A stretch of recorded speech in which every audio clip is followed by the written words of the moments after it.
Oh shit. I don't know how to change. Change. Anyway, how the heck? No, not tunic is kicking my arse. Drawing topless equality signs for Vidcon. Well, I accidentally didn't change the title on YouTube before I started, but oh well. I'm gonna try co-streaming. I probably won't really get anybody on YouTube. Certainly not decent people. I'll get some idiot trolls that are like, "Why no topless?" But other than that, um, if nothing else, it'll be on YouTube as a video people can watch. So anyway, yes. I decided to stream on Twitch and YouTube today because I am not planning to work on anything topless. So I figured, why not? Um, brain fart. The kids decided to get up at 5 today and be super loud. So I was already tired from that. So I drank a little extra coffee. And then I have some neighbors with a fence that has a hole in it, and they have 2 dogs, and one of the dogs is a German Shepherd mix. And they got out yesterday and ran over here, and then I managed to get them back, and then they showed up at my door again today. So again, I took them back and was like, please, I brought a translating app on my phone and was like, please fix your phone or your fence.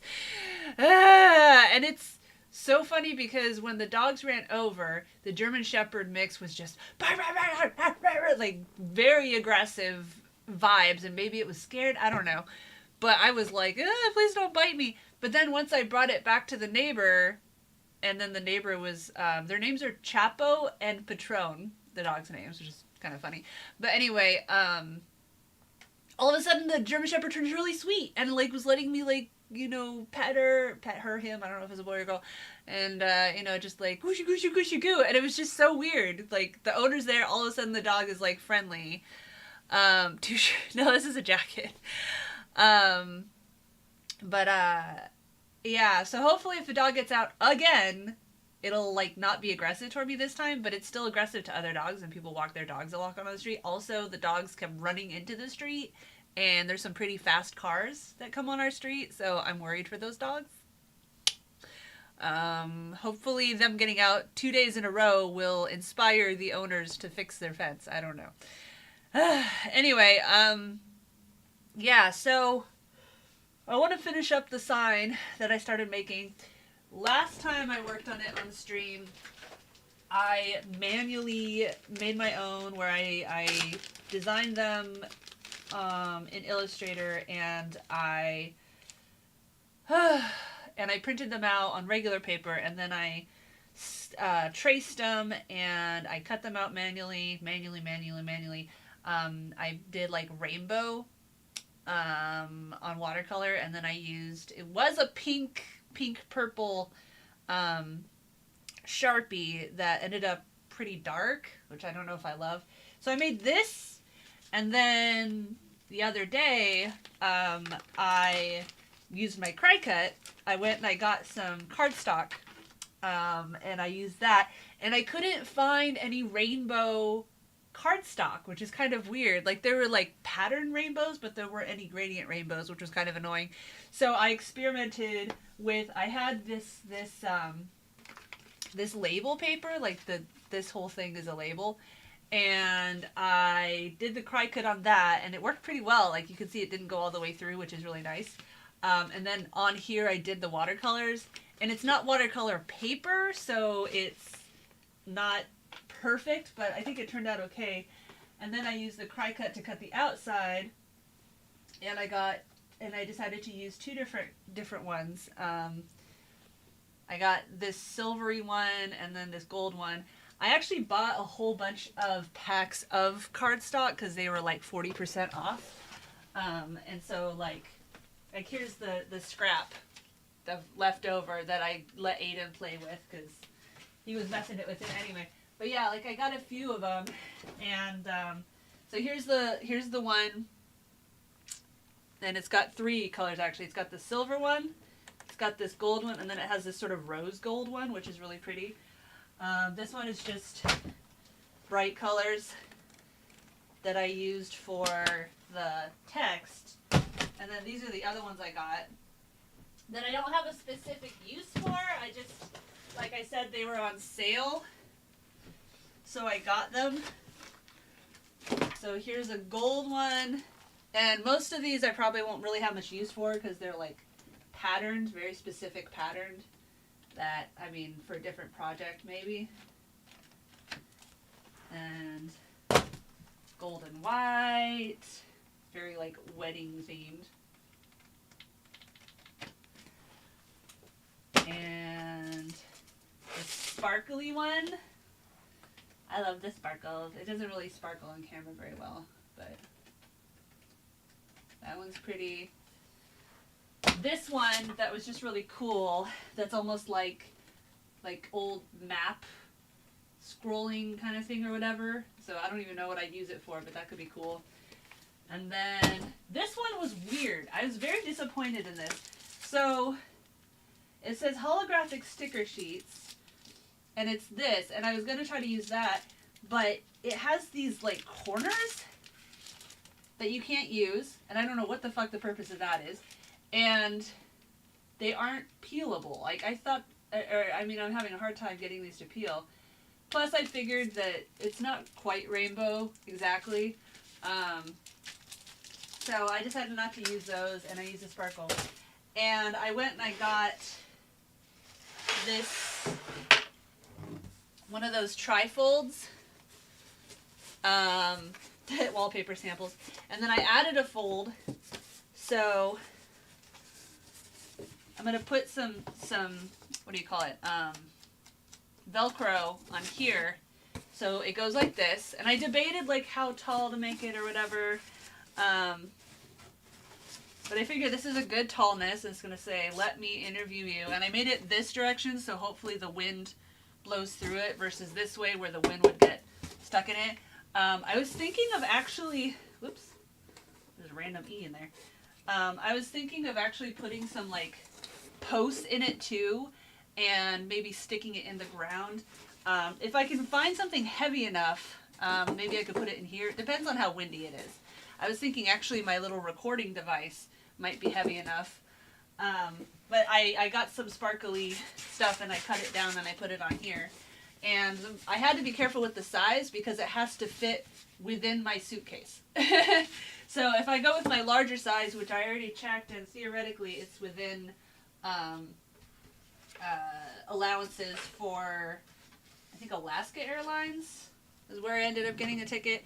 I've always done Southwest before, but Southwest has really been getting in a lot of shit lately. And so I decided to try someone else, and like all the other places, basically the thing I liked about Southwest was I think your first or second bag gets checked free, which is nice, but yeah. Water bottles, maybe. I don't know if that would be heavy enough though. But at least that's something I could like buy there instead of having to put it in my with my stuff. Plus, you know, then I can carry it around and drink it. I don't know how much time I'm gonna spend out there, like trying to find people to interview. I just realized today, it's getting hot. I should have changed my shirt. Oh well. I realized today that Vidcon got rid of their round table option. Round table option for the meet and greets. See, if I take my sweatshirt off, I need the heater on. But if I have my sweatshirt on, even with the heater off, it's too hot. Ah, I'm such a Goldilocks. Anyway, last year I entered the meet and greet lottery, and two of the people, it was the professional photograph one, which I didn't really care, but I went just to see what it was like. One of them I won, and I didn't really care about that person, so I didn't go to that one. And then the other one was Drew Afuelo, who I only just started following because she was a special guest on VidCon, and she does these TikToks where she just tears apart like misogynistic males. It's kind of funny, and she seemed like, you know, she might be receptive to the idea of my channel. But when I went up to get the photo, I only got like 30 seconds to talk to her, and I asked her to sign. I had brought one of my ban all nipples or no nipples shirts, and it's actually downstairs. I should go get it. That I was asking people to sign, and she was like, "Oh, are you signing me up for a cult or something?" And I don't know. I just didn't get that good of a vibe from it, but it wasn't worth it. But I got into the round table with the How to ADHD lady, where it was like 5 or 6 of us sitting at a round table with her, and we were over in the corner where it was pretty quiet, and she was very personable, and we had like actual conversations. It was very nice. And we ran kind of long because she didn't have anything coming up after that, so that was really nice. And it turns out that I have a funny connection with her where she has this guy that did the animation for the beginning of her videos, like this little tiny animation. He's very proud of it. But anyway, he was talking to us for like the first 10 minutes while she was finishing up something else. And it turns out he's married to this woman that I shared a hotel with for like 2015 VidCon, like way back. And a signed photo is not a meet and greet. Yeah, exactly. And she actually recognized me. I didn't recognize her. So it was just kind of funny, 3 degrees of separation. But like that one was really fun. And I'm hoping that I get a chance to see her again this year, because now we have a little bit of an established rapport, and I can tell her about like what I've been dealing with Link's ADHD and stuff like that. But yeah, they don't have the round table anymore for VidCon. They only have the professional photo or take a selfie one where you like use your own phone. And I'm just like, I don't really give a shit. For one thing, you still have to wait in line for like an hour. And again, like, I'm just not a screaming 14-year-old girl. Like, there's not really anyone that I care enough about to wait in line, which, is time that you can't spend at panels and stuff, just to get a photo with them. I don't care. I'm old and bitter. So, I don't know. Maybe I'll enter it if there's anyone I actually do really want to see. And if I get one of those people, if I don't have anything happening at that particular time that I want to go to it. But other than that, I don't give a shit.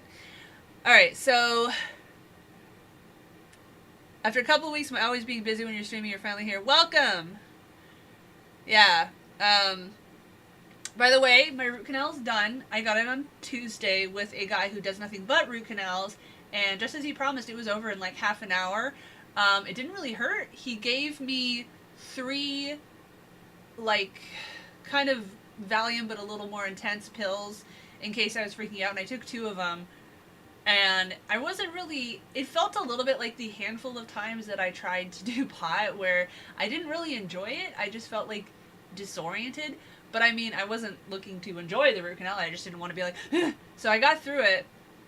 But I still need to contact another dentist, like a regular dentist, to grind down the tooth and get it capped, like I did with my other one that got a root canal a year ago.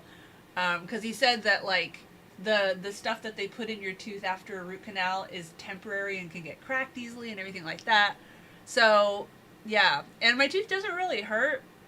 The only thing that hurts is the part of my mouth where they stab the needle. It feels like I scratched, like when you bite a chip too hard or something like that. It feels like that.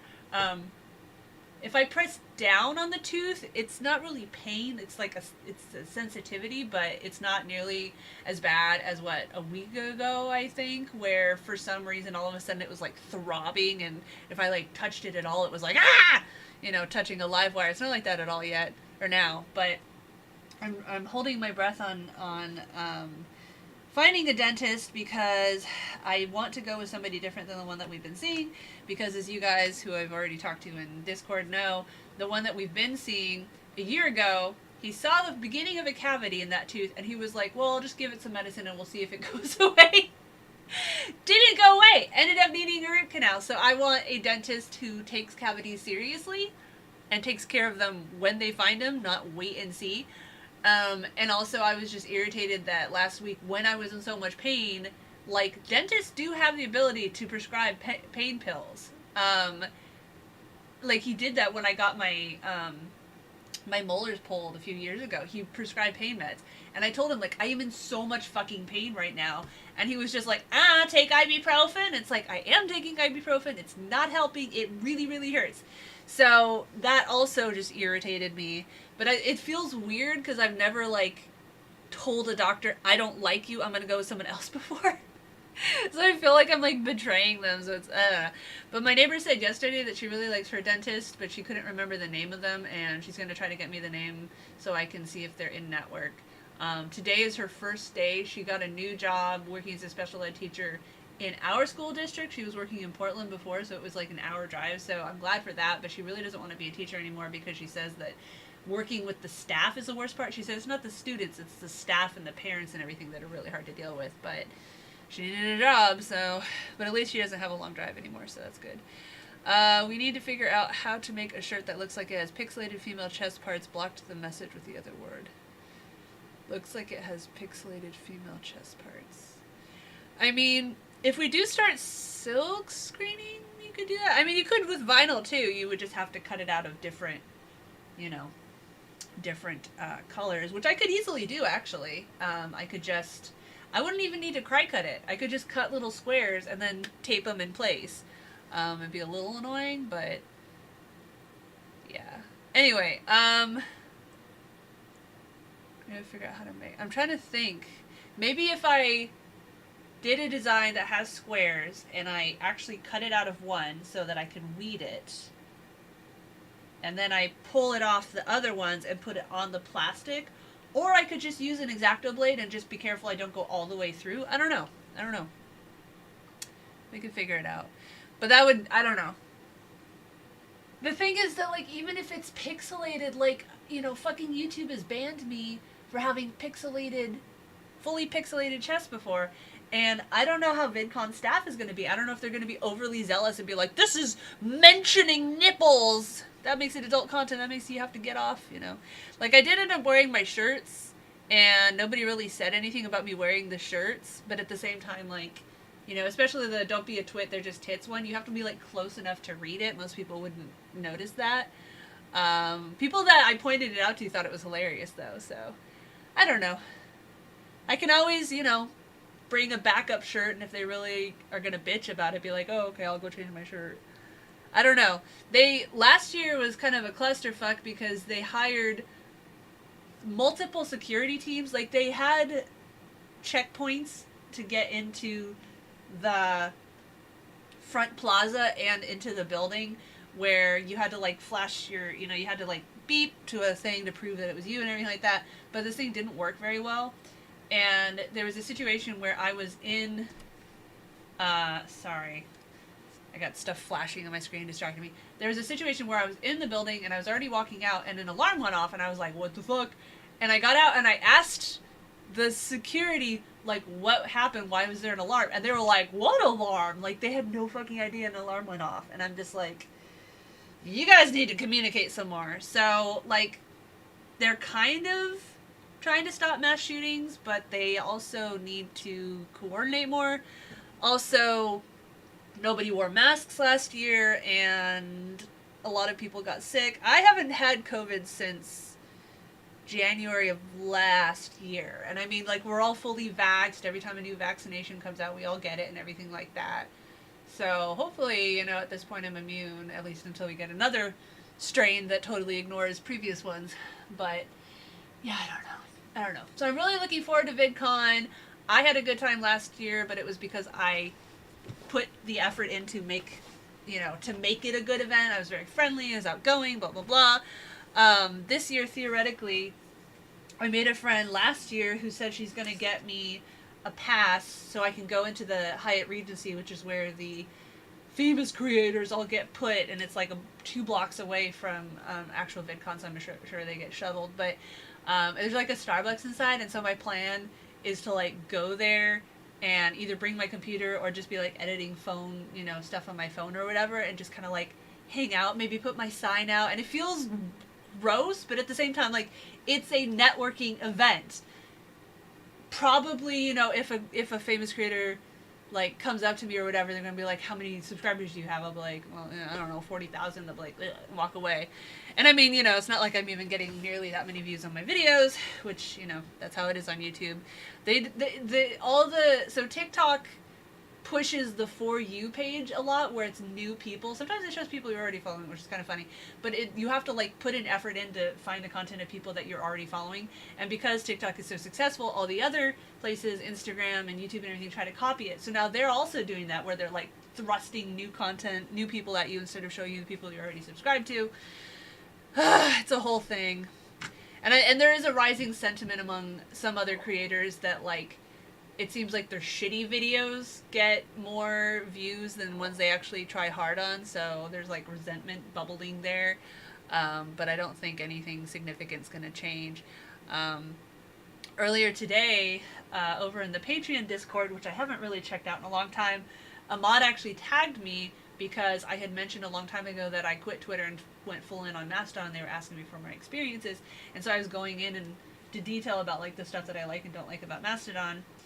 And basically I said that like it does have a learning curve, and as far as purely just getting lots of viewers, so you know sponsors will actually like return your emails, it's not really worth the time. But the people that you do attract as followers, generally you'll have more rapport with them, and they might become more of like a legitimate part of your community that shows up at live streams and stuff.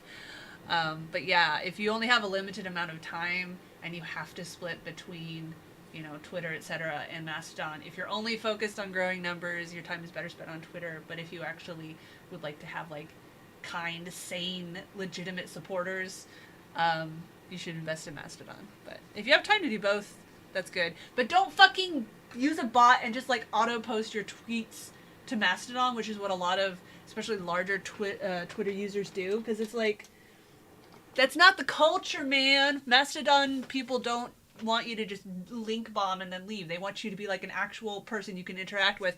See my whole thing about meet and greets. So Twitter is like the photo op one, right? Where it's like just show up, take a photo, and then get the fuck out. Whereas Mastodon is more like the round table, where it's, you know, the creator's only meeting like 6 people at a time, but you're having an actual conversation.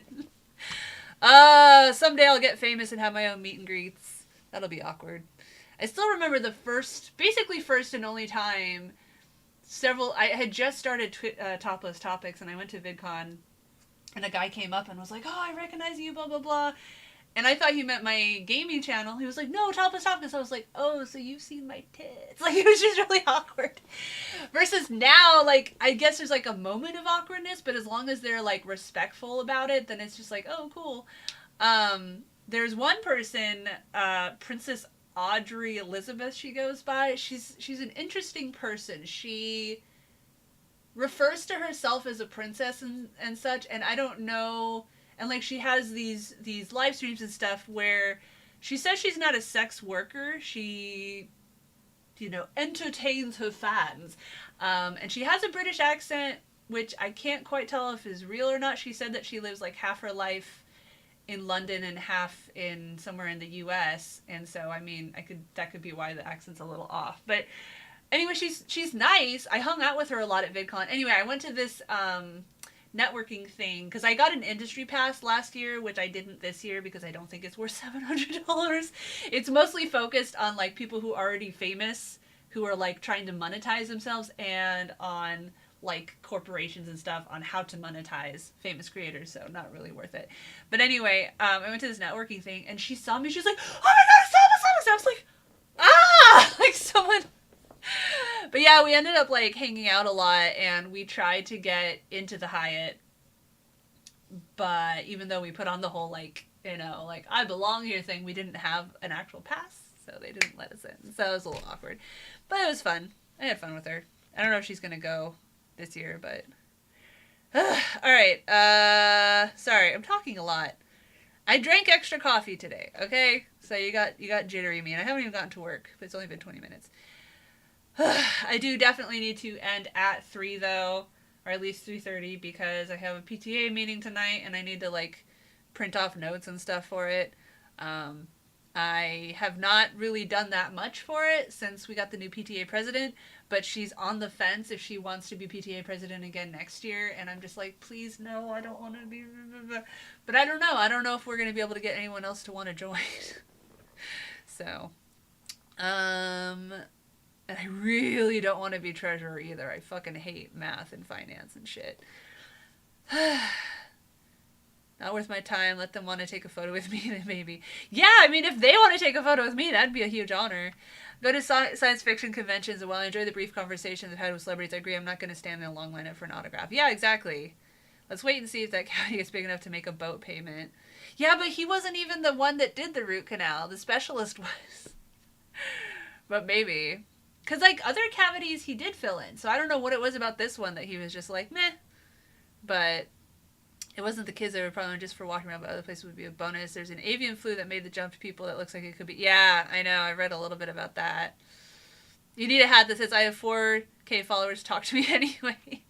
Just cut out that, like, you know, having to, like, pitch myself, be like, well, I don't have that many followers, but it's because I get shadow banned all the time, so I have to keep remaking my accounts, and so every time I do, it's really hard to get people to follow my new accounts, and blah, blah, blah, blah, blah. Just be like, you know, wait for them to bring up the how many followers do you have, because if they do, then it proves that they're kind of douchey. Like, it's half and half, because I understand that when content creation is your business, you know, you only have so much time, and you can't, like, do a video with every person that requests one or whatever. But being at something like VidCon, it's different. It's for networking. And also, like, everyone was not famous once. I mean, maybe it's different if you're some, like, rich fucking kid who hires a professional video making service straight out the gate. But, you know, especially people that have been on YouTube, like, a long time like me, like, they most likely started from nothing. And so maybe they'll remember that. And when they do find a creator, especially, like, if they care about, you know, feminism or racial equality or whatever, the stuff that I try to talk about, maybe out of the kindness of their hearts, they do a little video with me, especially at VidCon, because, like, literally you could just be like, go in the hall, film for 5 minutes, and then come back out, you know? So I had a few people that did. I think I wasted too much time talking to just, like, TikTok dancers and stuff, where it was like, you're famous, but your content has nothing to do with mine, so, like, what would the benefit be of doing a video together? But, you know, anyway. Because I don't just want to do a video and then only have people go to that one video. I want them to see a video and be like, huh, I'm interested in what this person has to say, and then go watch more of my videos. But, I don't know. People, especially, again, like, when YouTube and everything like that is pushing you onto new people rather than people you're already following. I don't know how realistic that is, but... Hey, I figured I'd drop in while I could. Greens from Jamaica. Oh, that's right. You went to Jamaica. That's so cool. That's crazy. What are you doing here? What are you doing here? Go do Jamaica and try all the local cuisine and buy some cool souvenirs and tell us your experiences when you get back. Especially if you do manage to go to the nude places, and, you know, we'll do another video and you can talk about, like, what that was like, because it'd be great to get the perspective of how nudity is treated in other countries, especially, like, Jamaica. I don't really ever hear anything about how nudity is treated in Jamaica. I do hear from people about, like, France and stuff. Although even the people that tell me about France usually aren't French. They just heard of France being not as anti-female nipple, maybe not full nudity. So it'd be great to get perspective of someone who was actually there. But the balcony, that's nice. Lecture versus a workshop. Yeah! I know, like, or comedy shows. Like the Rachel Bloom one I went to recently. Like, I've discovered I don't like comedy shows where you just sit and listen. It's like, or I could just watch it on Netflix and pause it and eat and everything like that. Like, if there's no actual interaction with the comedian, then, like, what's the point? I'm egotistical. That's the thing. I only care about live events if I can actually talk to the performers. Otherwise, it's like, I'll just watch it at home. David Prowse, Darth Vader, was at a convention here in Nova Scotia. Oh my god, my first internet boyfriend was at Nova Scotia. Oh, Craig. Back before I didn't even know what he looked like until years later, because this was literally like email days. We would chat in multi-user dungeons, MUDs. But yeah, like we never, yeah. I don't know, that just brought me back. I got to talk with him there, and then the day after he was browsing a bookstore, he walked in, so I had another comment. Aw, see, that's great! That's what I want, is I want to, like, talk to... Because it's like, even if I'm a big fan of someone's videos, I'm not going to be like, oh my god, yeah. I'll just be like, hey, it's, you know, what else are you interested in? Or blah, blah, blah. Like, I love talking to people, and if you're not a douchebag, that includes, you know, famous people. But if you're a douchebag, you know, not only will I not want to talk to you there, but I probably won't like your content anymore. You know, it's the whole, like, can you separate the artist from the art? For me personally, if the person that created it, get rolling, I was never into Harry Potter that much anyway, but if the person that created it is nasty, it makes me not like the thing that they created, even if I did like it before. But, you know, everyone's different. Per twee. I don't even know what you're talking about. You guys are more into Doctor Who than me. I don't hate Doctor Who, it's just not on the top of my list of stuff I want to watch. The most embarrassing thing he'd done in his career. Aw. Downtown right now, we spent the whole morning at the beach. I've eaten lots of good food, lots of drinks, and I went in a pool for the first time in like a decade. Realized I still can't float right. I've never been able to float. My mom, oh my god. For some reason, anytime we would go to a pool, she thought it was hilarious to float and pinch me with her toes. Like, literally, she would, like, hunt me down in the water and pinch me with her toes. She thought it was hilarious. So I didn't like going to pools with her, because she would fucking do that. Like, there's just stuff that my mom would do where it's like, what the fuck, Mom? That's not funny. Anyway, I mentioned... Do I? If the artist has been dead a couple of years. Yeah, like, that's how I am with Lovecraft. Like, first of all, I don't really buy stuff that's Lovecraftian very much. Like, maybe once in a while I'll buy a game that's, like, based on Lovecraft. But isn't it? It's public domain now, I think. But it's like, I love that horror or whatever. But at least if I were to buy a Lovecraft book or whatever, the money's not going to the guy. It's going to his family, I assume. So I don't know, what kind of people they're like. But, yeah. I love creepy horror, so. I love dread. I don't love... Like, I was watching a video a little while ago that was talking about, like, jump scares versus, like, creeping horror. And they were explaining the difference between terror and dread. And it's like, terror is, like, immediate, oh my god, fight or flight reaction, whereas dread is, like, this increasingly uncomfortable feeling. And I definitely like the latter. I don't like the former. 420. Isn't that, like, the stereotype that everyone's a pothead in Jamaica? Yeah, it's in the comments. Well, I don't think you were in here yet. I was literally just saying that, like, I took the, like, Valium Plus triazepam, something like that the root canal guy gave me to take during my root canal, and it just kind of made me feel disoriented, similar to the couple of times I did do pot, and I just never really had a good experience with it. I like to be in control of my faculties. I like to be aware of, what I'm saying and try to be entertaining and stuff. Now, I don't mind. I'm actually, in certain circumstances, I do enjoy being drunk. It's different. I feel like when I'm drunk, I actually think I'm funnier. And, like, there'll still be moments where a joke will fall flat and I'll feel awkward. But for the most part, I feel like I'm still kind of on the ball. Whereas, like I said, the couple times I did pot, I was just like, I had a hard time like concentrating, and like I would be having a conversation, I'd completely lose the thread. That's not enjoyable to me. So I don't know. Maybe maybe I just have to find the right strain. I also hate smoking. I recently got I after I met with the guy to find out I needed a root canal, I stopped by the CBD place and I got a little vial that's supposed to be like chill out stuff, and I tried it once and I was just like hacking up a lung, and I was just like, man, I hate smoking. Matthew still does it at work, and I just don't talk to him about it, but yeah, but the thing with, like, edibles is that it's so hard to gauge because you don't feel the effects for so much longer, where it's like, that's the other thing I like about alcohol, is that, like, I can generally start feeling it within, like, 10 to 20 minutes, and also I've drunk enough that I know, like, a bottle of wine's kind of, that's about my limit. I want to do more than that. Or, like 3 ciders is like a good place, and then it's like, okay, I gotta, maybe 1 cider every half an hour after that. But, yeah.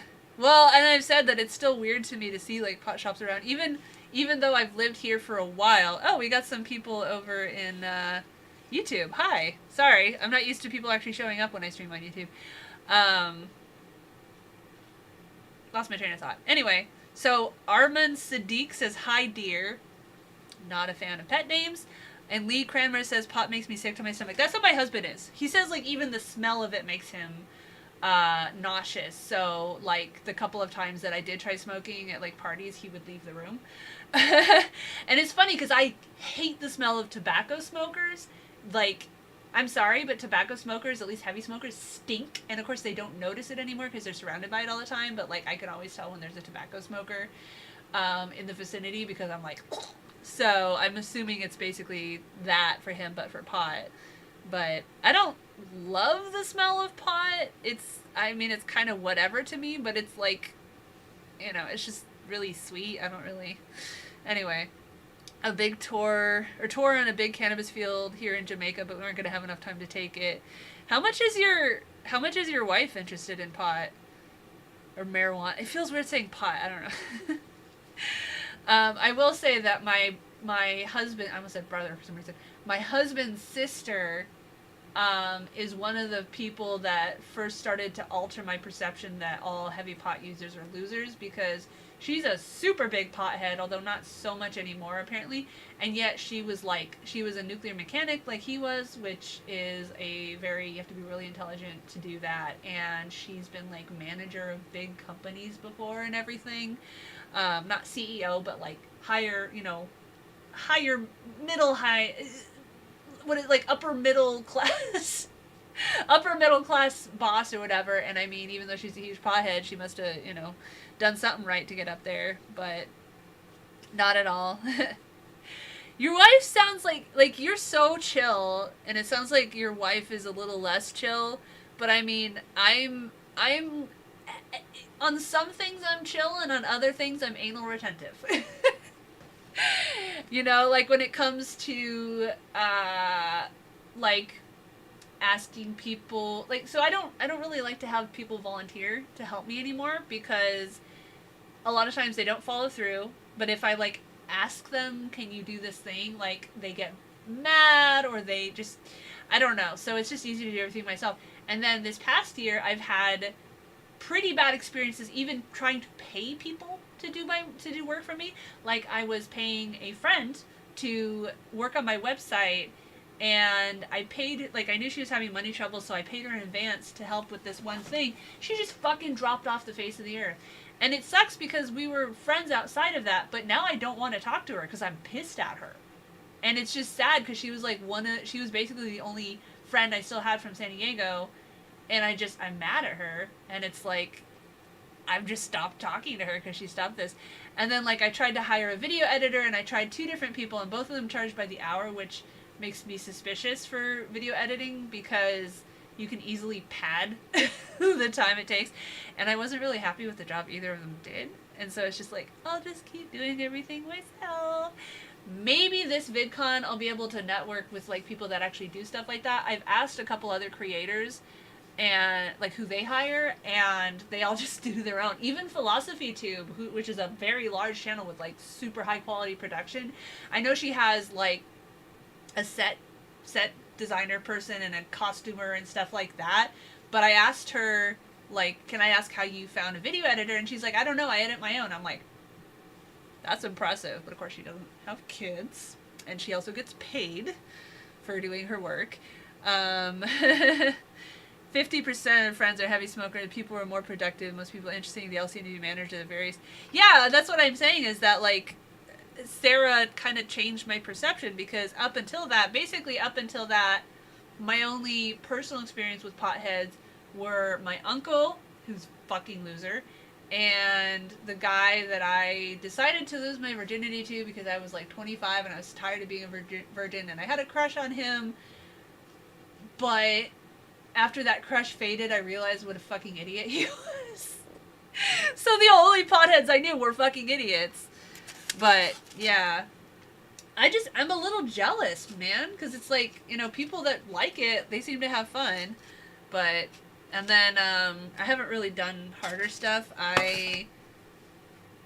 I'm like, I don't want to get in trouble, and also I'm nervous about like getting locked into a bad experience, because if you take something that lasts like 4 or 5 hours and you're not reacting well to it, you're stuck in that for like half a day. And so I'm like, about that. But I think that basically all drugs should be legalized and regulated.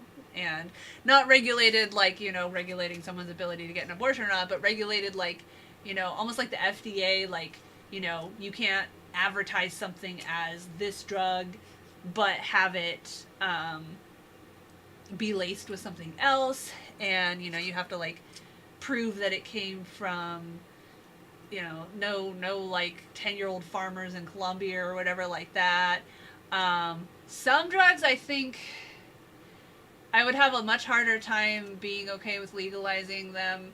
It's not legalizing them like they don't do harm, but more like legalizing them like people are going to do them anyway, so better to help them have as non-destructive of an experience as possible, and have free like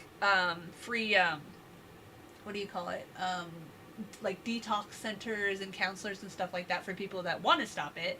But yeah, like just arresting people and throwing them in jail for being addicted to something is obviously not oh cool, we got a random ass person saying random shit in the chat. Imagine you had to capture a mean person and they're tiny and shrunken. What face would you make at them when they reached your face in the palm of your hand? I'd just be like, what the fuck? I don't know, but you just made me want to watch that movie Downsizing with Matt Damon, where it's like they found out that they could like shrink people and put them in like little suburbs, and that video or that movie went completely off the rails and ended up being about like immigration and like mistreating immigrants and stuff like that, because like there was a whole thing where a bunch of people tried to like smuggle themselves in a package and they got killed, and so there was this human rights thing about yes, they were there illegally but they still deserve to be treated as humans and blah blah blah. It's kind of like when there was that truck full of people trying to come in from Mexico that like all died of heat, like 40 people or something like that, including a bunch of kids. And it was like, this is what, having no, like being so anti, let's just keep everybody out, like people die. People have a reason to travel that far. You gotta go, but please have a wonderful day and night. Thank you. Goodbye. Thanks for stopping by and not being a fucking gross asshole like people that come on over from YouTube usually are. It's still funny. I wasn't able to post on YouTube for a week because I put up that interview with my intersex friend and I linked to the Discord server that she started that's just a support network for intersex people, and YouTube banned it as a link to porn. Okay. Only mess with edibles because legal and I don't care about being high, just enhancing my chill. Yeah, I've only tried edibles twice. And both times, yeah, I still was just like disoriented. Like, I remember we went to a Halloween party and so Matthew and I are, ostensibly polyamorous. We haven't really tried it much, mostly because it's hard to meet people and we don't have a lot of energy. But there was this girl at his work that he liked apparently, and he bought a ticket so that she could come with us to the erotic ball down in Portland where they rent out the whole Crystal Ballroom, which is like 3 levels, and it's actually pretty fun, and they have like a costume contest and everything like that. And we had gone one year and I liked it, and then this year he bought a ticket for her. We had to go pick her up, and she was like way south of Portland, so we had to drive like 40 minutes just to get her. She was already completely fucking drunk when we got her, like fall over drunk. And then we go to the thing, and I had decided to try an edible. And we go, and I end up having to babysit her because she just keeps drinking and like throwing up and everything. Also, speaking of smokers, she was a chain smoker, and there was no smoking area at this party, and once you left, you could not come back. So 40 minutes in, after like getting drunk and throwing up and everything, she goes outside to smoke. And Matthew is like, well, she can't come back in, so I'm going to leave to drive her home. And, then he couldn't come back. And I'm like, well, I'm not going to leave. We just got here. I want to do stuff, And so I stayed, and I was disoriented. I was pissed. Like, not a good experience. So maybe, maybe if I wasn't in such a bad situation, I'd have more fun. I have a hard time trusting other people. Like, I don't really have close friends that I trust to not let me do anything embarrassing. When Matthew and I first started dating, we did Molly once. And when I did it, I was like, okay, you are my babysitter. Like, watch me. Don't let me do anything embarrassing.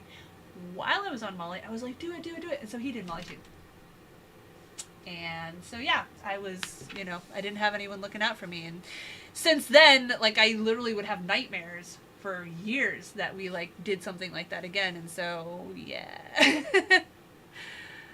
You deleted the random guy. Yeah, like, I mean, at least he wasn't being a pervert, but like, what the fuck is the point of popping into someone's stream to like post shit that has nothing to do with what the person's talking? What is your goal? Anyway. You timed them out. They're gonna leave. Alright. So, let's get to work. I'm like 2/3 done. So I'll probably finish during the stream, but I still have stuff in kind of a mess, unfortunately. I'm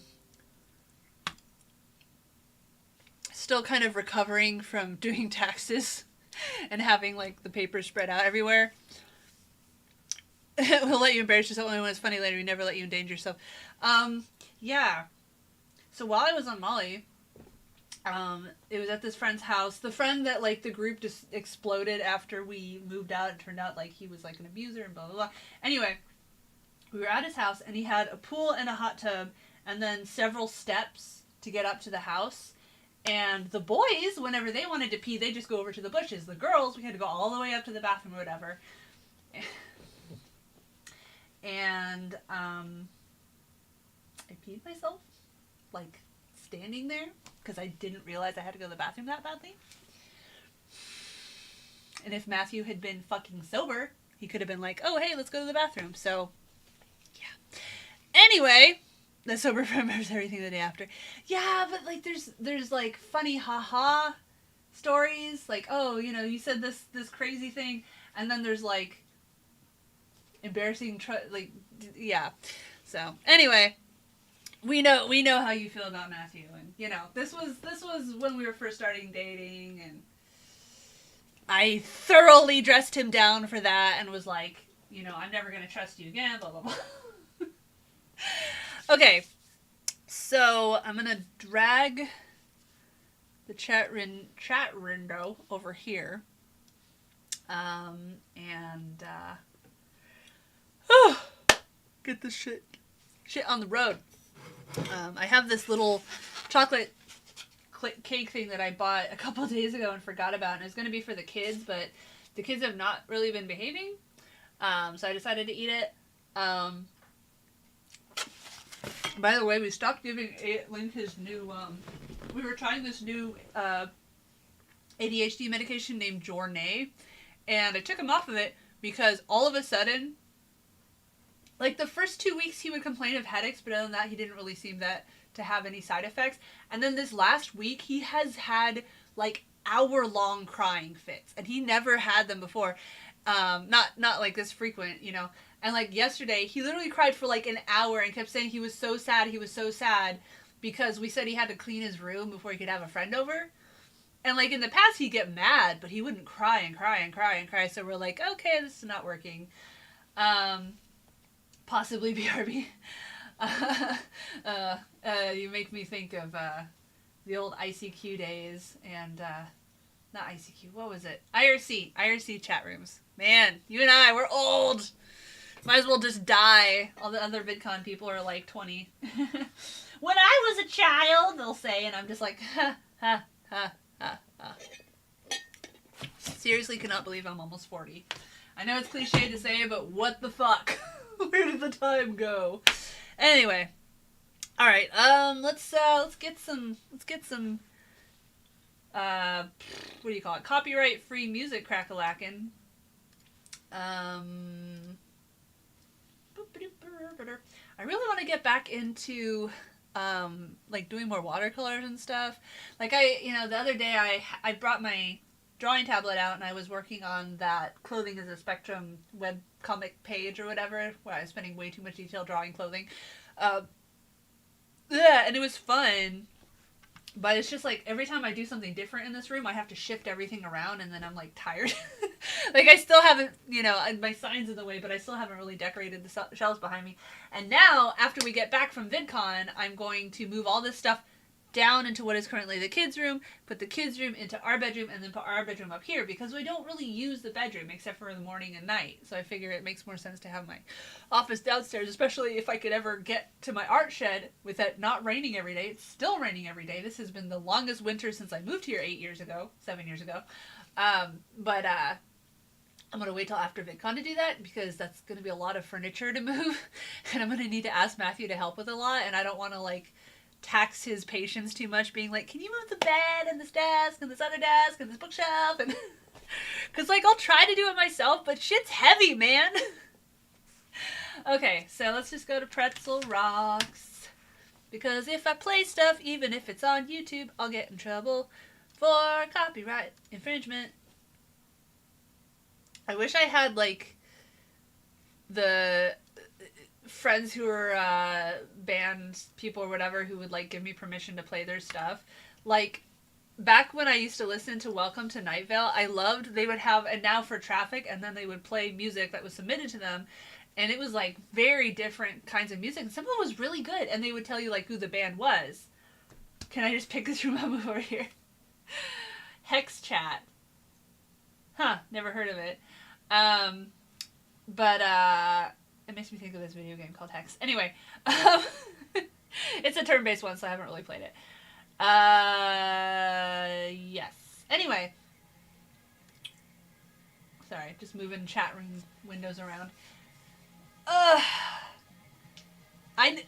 The Sims, I think I remember with, like, the newer ones, you can actually pick up and move rooms, which is really nice.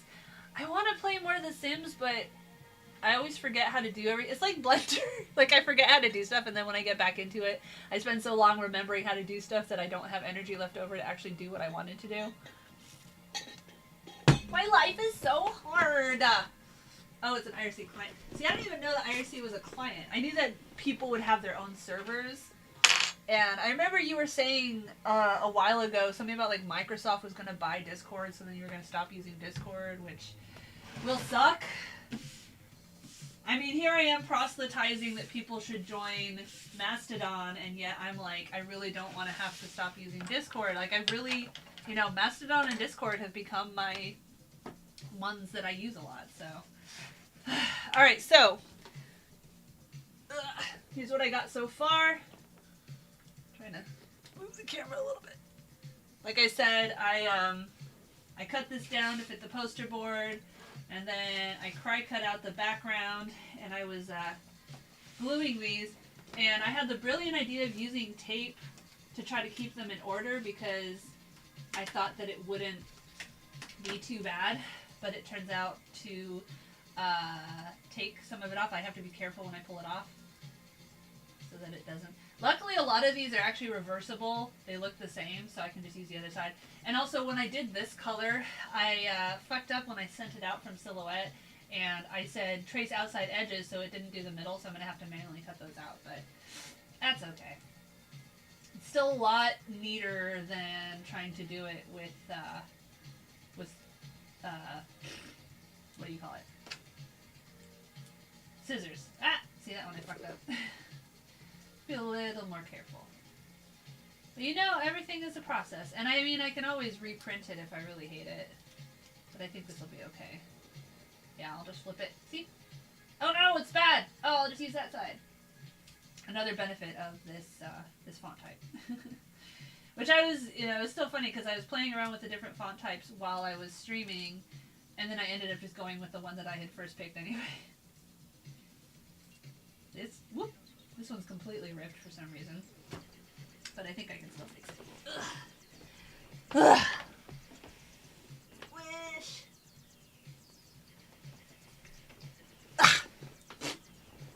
Oh my god, you guys! VidCon is only 2 months away! That is stressful. I'm excited, but I'm stressed, and I still need to get my tooth cap thing taken care of, which is another thing that's stressing me out. And I'm still waiting to have our tax returns officially accepted or approved rather. Yeah, there's accepted and then there's approved. Accepted just means that they got it, and then approved means they looked at it and were like, yep, looks good. And even though I just did the standard deduction for both of us, I'm still like expecting something to go wrong because I've had stuff go wrong with our taxes before. And I've always just caved. I'm just like, fine, whatever. We don't need that credit because it's like, do I really have the energy to fight the IRS? I ain't Trump. I ain't, rich enough to hire some accountant to get me out of paying any income tax on my millions of dollars. Since it came out in the 90s. We first got internet when I was like 10. So that would have been 95. And I got into IRC pretty soon after that because I used to be really into this game series called Creatures that was the very earliest AI pets, and there were little mini communities about them, and I would always go to this one called JIRC, and the guy that created it was Lummox Jr. or JR. It wasn't Jr. I always referred to it Jr. It was JR, and it was funny because he was a bit of this god figure, and then there were some other users that ran their own Creatures websites, and so they were mini celebrities. It was really interesting. And, I would have different names. And I remember one was Ninetales. And I don't remember what the other ones were. But I would, use the different ones and think I was being all stealthy. And I was I'm sure they knew I was the same person. But and then Muds, I would do the same thing. That was where I met my first internet boyfriend. Anyway. Another mic spot. Oh, yeah. Well, I could just move it. Here. Let me... Hopefully the cord is not going to get lost.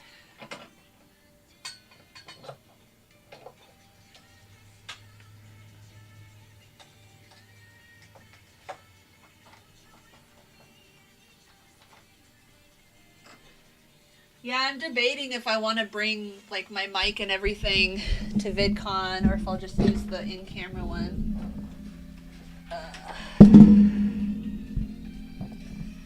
Grr. I have to give me a second to unplug this.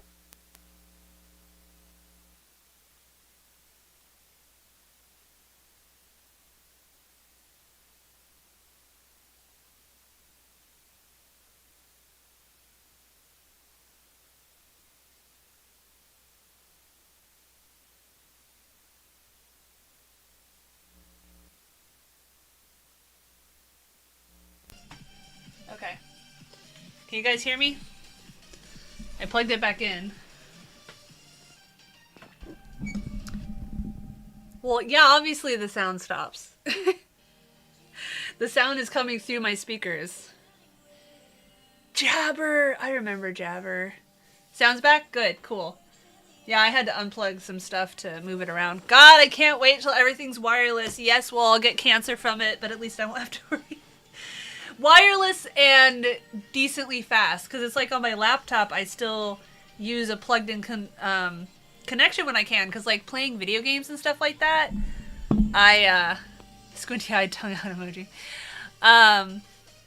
When I play a video game, if I'm not plugged in, it's shit. Okay, so how's my camera? Decent.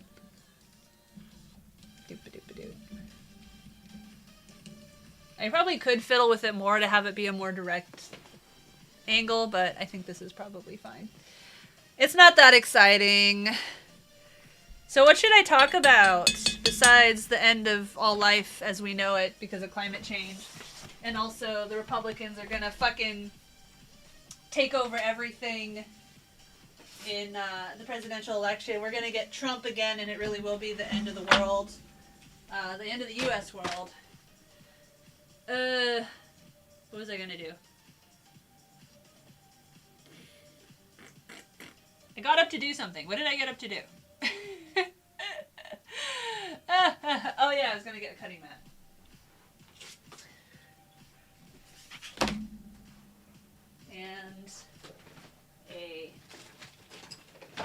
And X-Acto blade. I keep buying X-Acto blades and they keep fucking disappearing. Just like regular scissors. I swear to God, every time I go to an art store or an office store, I buy X-Acto blades and then I can never find them when I want them. Any up in rants. big phallic symbol. I look beautiful. Say, okay. I haven't even showered in like 3 days, but it's hard because our water heater sucks. So if one of us wants to shower, then like no one else can shower until like 12 hours later. And so when my dad showers, you know, I can't take a shower till that evening. Which again, if I was rich and famous, we'll see how expensive Vidcon and then the family trip up to Seattle in August ends up being. I don't know, should I keep this? Is there a point in keeping that? Because we're supposed to get $8,000 back for our tax return. And like since I paid off the car, which by the way, I did get the title change thing notarized and faxed, and I haven't heard back from Toyota, so I don't know if they're gonna give me the title in my name, not my dead mom's name. But other than that, like, you know, we have mortgage, which Matthew mostly pays for. We have internet, which is like $150 a month because I have unlimited internet because streaming.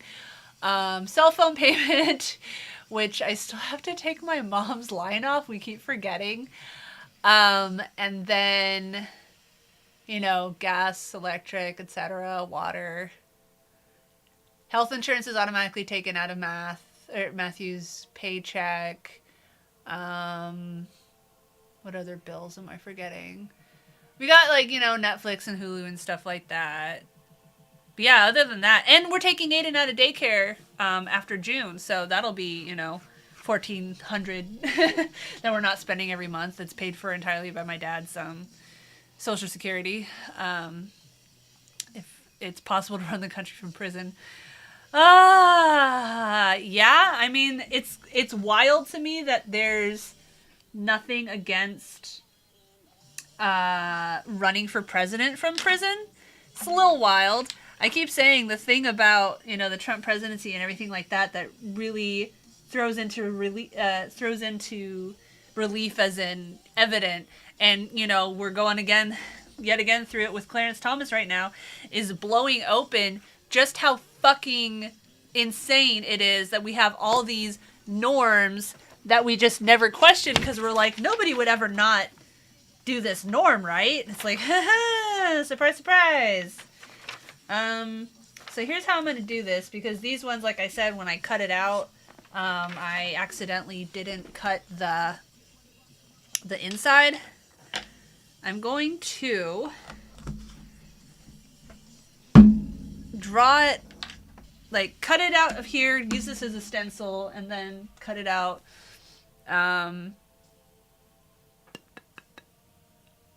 Sorry, catching up on chat. Okay, what was I going to do? Pencil.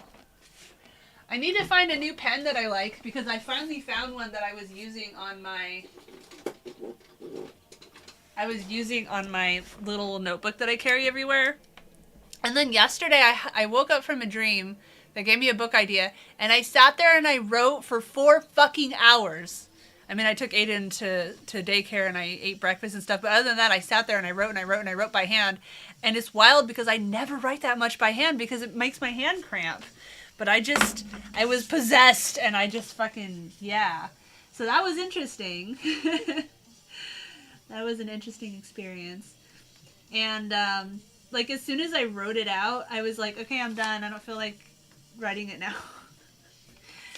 I really miss role-playing. I used to role-play novel style with this one girl that I had this weird relationship where I kind of idolized her, but at the same time, she was very critical, and so I'd get really, like, upset at her. Anyway, sorry, I'm thinking of something. Anyway, she would write she would write well, and we would, like, write as if we were writing a book together, except that she would write for her characters and I would write for my characters. And it was really fun, and we literally wrote millions and millions of pages together. But she died very suddenly of a heart attack at 28. And I just lost all desire to, like, I still tried to find another partner. but I couldn't find one that really could fit her shoes. And so I just trailed off. And now, of course, I'm like way more busy. And, you know, I've got enough things taking up my time as it is. I'm trying to tape it so that it doesn't move around too much because I can't really see it through the other side. This is probably more careful than I need to be, but whatever. Okay. So we did that. Like, it doesn't even look straight. And I can't see it when I lean over, but I don't really want to move a bunch of stuff around to plug in a light. Again, if I really hate it, I can cut it out again, but it feels silly to do it for like just a little bit. That's good enough. You can see it's an A. Okay. If water heater elements are more than 5-ish years, they probably need to be replaced. Tanks over 10 years old might need to replace. Yeah, we're probably going to have to replace the tank. That's what I was saying is that we'll see how expensive the Seattle trip, Vidcon and Seattle trip end up being. I'm giving myself a fairly big budget for Vidcon just because it's a networking event. And I feel like for a networking event, you know, you have to be ready to spend money. You gotta spend money to make money. For instance, like going to that Starbucks in the ritzy hotel where all the famous creators are put. Like, would I normally go there just on my own? Of course not. You know, I don't want to pay $7 for a plain cold brew. But especially since they don't have the actual round table matchmaking, or not matchmaking, meet and greets anymore, that might be my only opportunity to talk to some people. Not sure if there's really a point, since, again, you know, they're famous, so they're probably not going to give me the time of day, but I don't know. At least, if nothing else, I can get some actual video editing done. Even if nobody approaches me, I can actually get some video editing done. God, I wish I could see through the paper more. I'm trying to match it up with the lines, but I can't really see through the paper. This is not the most sensible way of doing this, but I only have to do it for a couple, luckily. With the red, I noticed that it hadn't cut through the middle, so I did that one properly. Internet people trying to sell a new Yeah, well, like, Gutsucker is pretty knowledgeable about that kind of stuff. But we already flushed it, and that didn't really help. And it doesn't help that Matthew's still in denial that the water doesn't last. He keeps insisting that, like, he takes a shower and it's fine. And it's like, okay, well, that has not been my or Dad's experience, so. Okay. Trying not to obsess about it not being perfect. It doesn't matter if it's perfect. Doop-a-doop-a-doop-boop. Doop-a-doop-a-doop-boop. Man, that part in my mouth where they inserted the needle does kind of hurt. And it's like, once again, I'm trying not to run my tongue on it all the time. I'm a little paranoid about the filling part, the temporary filling part where he did the root canal cracking. Because when I had my other tooth, right before I got the root canal, I woke up one night every now and then I'll like clench my teeth in my sleep, and I just woke up and my mouth was just on fire in pain, but I couldn't get an appointment for like 2 weeks.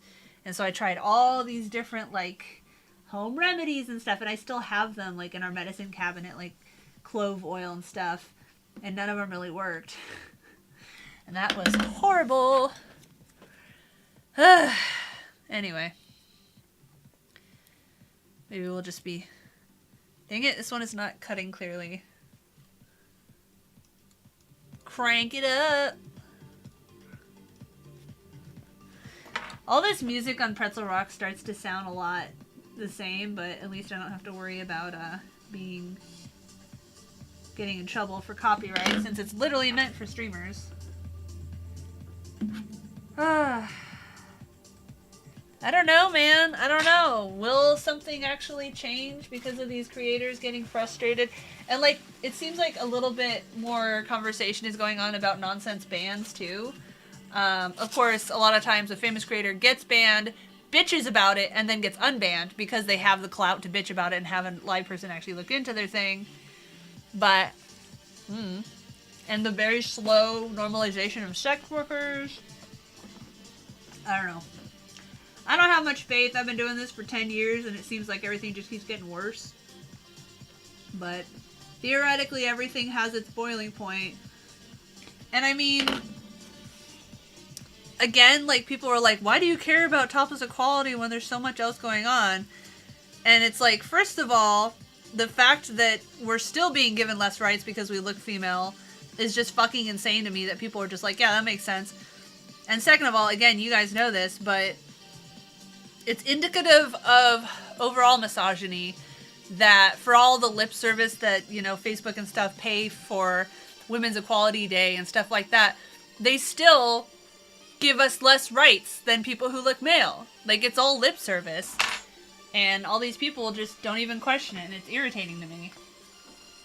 So, and you know, and then the third part of it, like I somewhat jokingly say, you know, I use the allure of my tits to trick people who are not already looking up, like, you know, I don't know, bodily autonomy or racial equality or whatever. They come to my videos looking for porn, and then every great once in a while, like maybe 1 out of 100 guys comes to my video looking for porn, and then they actually stay around and listen to, you know, me talking about whatever else, racial equality or something, and they learn something. And then sometimes they stick around and they become a part of the community. I mean, literally, like, of the people that talk to me a lot in Discord and stuff, I think at least a third of them were dudes, because they're all dudes. There's like one trans woman, that's it. Everyone else is a cis male in my chat room, but whatever. It's great. I love cis men. Anyway, they came to my stuff looking for porn, but then, like I said, they listened to what I was saying, and then they, like, actually stuck around. And that's great, you know? I'm totally fine with that. As long as they're not, you know, like these douchebags that start hanging out and act like they're actual supporters, and then they still send me an email like, oh, I've been a follower for such a long time, so won't you do me a special favor and send me, like, that one fucking guy wanted me to send him a video of me hand expressing milk when I was still breastfeeding and a jar of milk, and it's like, you followed me for years and yet you're still asking me for this. Like, yeah. Netflix no more DVDs after September. Blockbuster going out of business, and now this. DVDs are probably dead. I wonder if this means VHS tapes will make a comeback like vinyl records. I hope not. God. They're so bulky and they, like, stop working the more you watch them. Yeah, I know. We have Red Sparrow that we got from Netflix like months ago, and I just keep forgetting about it. And Dad's like, should we just send it back? And it's like, the reason that I like Netflix DVD is that there are titles that are only on DVD. But I noticed, like, a lot of the ones, like, my dad will name an obscure one or whatever, and they won't have it on DVD either. So it's like, and there's more stuff like Beetlejuice. Beetlejuice is on streaming because we were watching it the other day. And apparently that was the first video DVD that Netflix ever shipped, which is kind of funny. But, like, yeah, it's nice and convenient, but I can also get a lot of that through the library. And then if it's something I really like the Cats recording of the Broadway play that I've watched so many times as a kid, when it's on VHS, not too long ago, I finally bought it on DVD, so now I have it at home and can always watch it. So, you know, yeah, I don't know. It just sucks losing access to older stuff. And then, like, sometimes I'll go on a filmography binge for an actor. Yeah, I know. Like, a lot of times they'll just, if someone doesn't return that disc or the disc comes back scratched, they just take it off their lineup. They don't replace it. And then occasionally you'll get a movie or a DVD in the mail that doesn't play at all. And I definitely don't miss that. We checked out something from the library, and it was so frustrating because we got 2/3 through the movie and then it just would not play. And I watched it and everything like that, and it would not play. Hundreds of movies, some obscure stuff, classic stuff up to the 60s. That's cool. Yeah, every now and then, like, you'll see stuff like that. Like, I bought all the old Godzillas from my mom once. And so we have those for some reason, even though I'll probably never watch them. And then, like, yeah, like old shows that my dad grew up with, like Howdy Doody and stuff like that. But at the same time, it's like, how often are you actually going to watch that? That, Found Flicks guy that does the, like, movie name explained or whatever, his background is just a shelf full of DVDs. And it's kind of cool. Casablanca. I saw Casablanca a long time ago. I took a film analysis class in college, and I liked it. And it's what got me in the habit of having subtitles on, because there's a lot that you miss.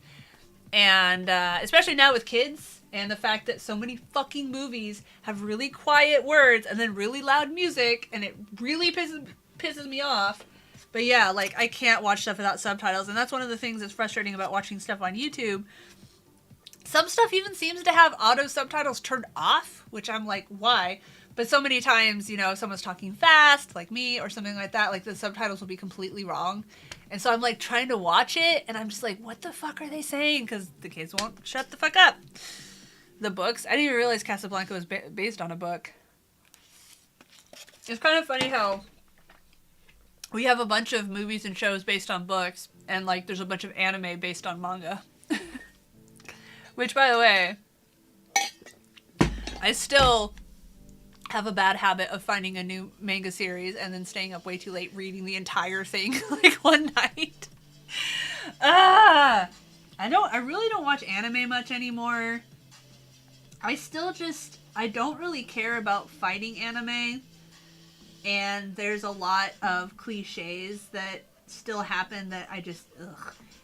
And it sucks because, like, back in the day, I used to go to Anime Expo all the time, and I wasn't really even that big into anime back then. It's just I wanted to socialize, and it was like I couldn't really find any gaming conventions that I could actually get into. So, and like, it was fun seeing people cosplay, except that I almost never recognized any of the cosplays. So that was a little sucky, but okay, let's get this shit done. Oh, DVDs in general, part of your along with books. Yeah, we have a few, and we have a few, like, kids movies, so when the internet is down, we can put them on, except that the kids always want to watch fucking Minecraft shit, and, I don't know. I give in way too often, where I'm like, no YouTube, but they're like, we want it, and it's like, okay, I can't get anything done unless you fuck off. So fine, watch YouTube, but nothing scary. And then I go downstairs and they're watching those, you know, videos where they use kid show characters, but then they throw in, like, Slender Man. Well, they don't do Slender Man, but, you know, like Siren Head and stuff. And I'm just like, this shit should not be allowed.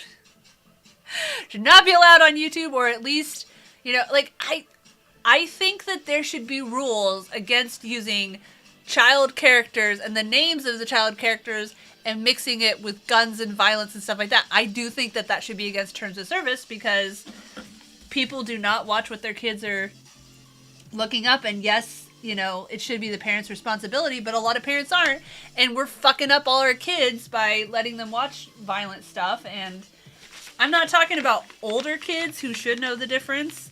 I'm talking about little kids who literally, like, you know, it scares me when my children, who literally, Link had his first real lockdown because some guy, I think it was actually a teenager, was, like, walking around outside his school, and when the staff, or not outside, he got into the school grounds, and the staff tried to get this guy to leave, and he wouldn't leave, and so they called the cops and everything, and they kept the kids in school for, like, an hour, and they barely texted us any updates, so I'm sitting there just like, you know, and, but my kids will be like, oh, if a bad guy comes, I'll just run in circles around them really fast till they get dizzy, and then they won't hurt me. And I'm just like, oh my God, sweetie, please no. If a bad guy shows up at your school, which is a very real possibility in this fucking piece of shit country, you know, you cannot run so fast that they can't find you. You need to hide. Have I mentioned how much I hate this country? America, fuck yeah! Uh-oh, I'm getting into rant territory. Oh noes. Oh noes, uh-ohs. Oopsie, spaghetti-o. I don't know, I'm just saying random things. I want to move to Scotland because I've made friends at Scotland before who tell me like, you know, how much more chill the culture is, and they have universal health care, and they aren't part of this Brexit shit, and they provide high-speed internet even to their remote towns and stuff like that. Like, they just seem like a good place. Plus, you know, I'm already used to cold and wet and green, so that part wouldn't be that big of an adjustment. I wouldn't mind Canada, although Canada's having some of your own right-wing shit, and unfortunately, I want to get as far away from the U.S. as I can, but not have to, like, learn a whole new language. So, yeah. New Scotland. Really? I didn't know that. That's interesting. Negima Master Negi Mag. It sounds familiar. But yeah, I'm not into fighting manga or anime. At least with manga, I can, like, skip ahead from the fight parts and just, like, read the dialogue. But with anime, I'm just, like, sitting through the fight scenes and I'm just like, I don't care. And it's the same thing with action movies. Like, I'm just not really... Wait, why am I doing this one? I already did this one. I'm just not really into fight scenes. Like, every once in a while, there'll be one that's kind of fun. But for the most part, I'm just bored. I'm a girl. I don't care about fight scenes. I just don't find them. Like, even, you know, like, epic battles in, like, Lord of the Rings and stuff. Occasionally, like, I still love, like, when Legolas, you know, jumps and shoots the bow or whatever. It's totally unrealistic. Or when there's, like, humor in the fight, that's kind of fun. But if it's just straight up, you know, punching, kicking, certainly shooting, then I'm like, eh. Certainly shooting.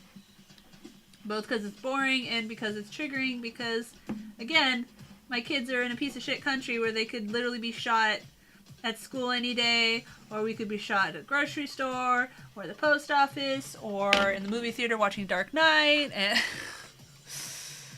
I was actually born and raised in California, and I do miss the stricter gun laws, because that is one thing about living up here in Washington, just north of Portland, is that you do see people walking around with guns occasionally, and it's always like, and of course, you know, I don't even want to know how many people are concealing guns. I don't know if you need a license to have a concealed gun, but I don't really see how that would stop somebody. Like, it's not, especially if they're white, it's not like they're getting stopped and frisked, right?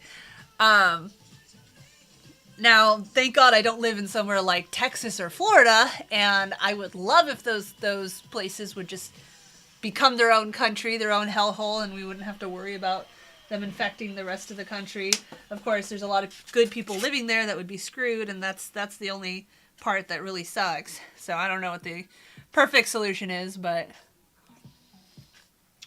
trying to get along with them right now is, I don't know. It's not working out. After a basketball straight into his yard. What the fuck? No. But I did hear about the guy.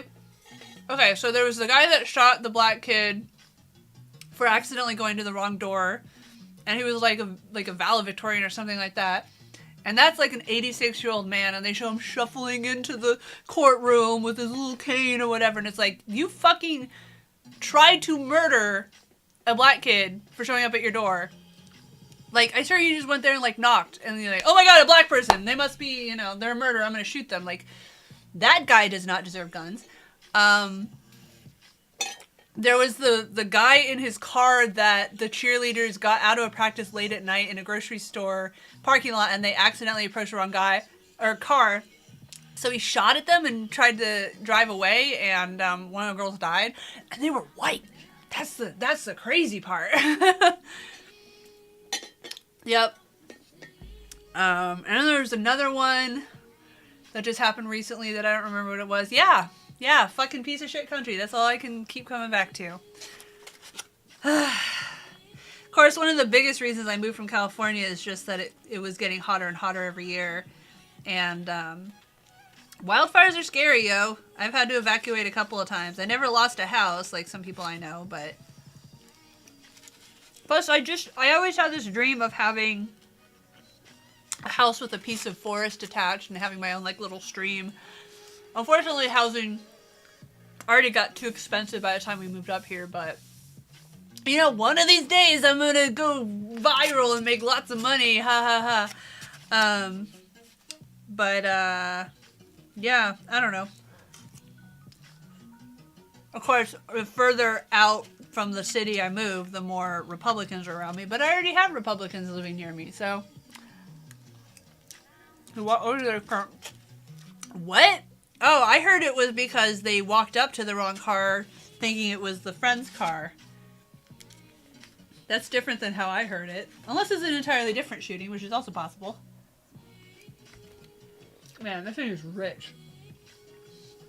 Oh, hashtag warning, trigger warning, food.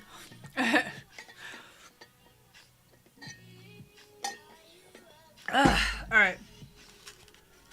So I'm still getting comments daily on that little tiny TikTok that I put up as a YouTube short that's just saying, like, conservatives have no self-awareness.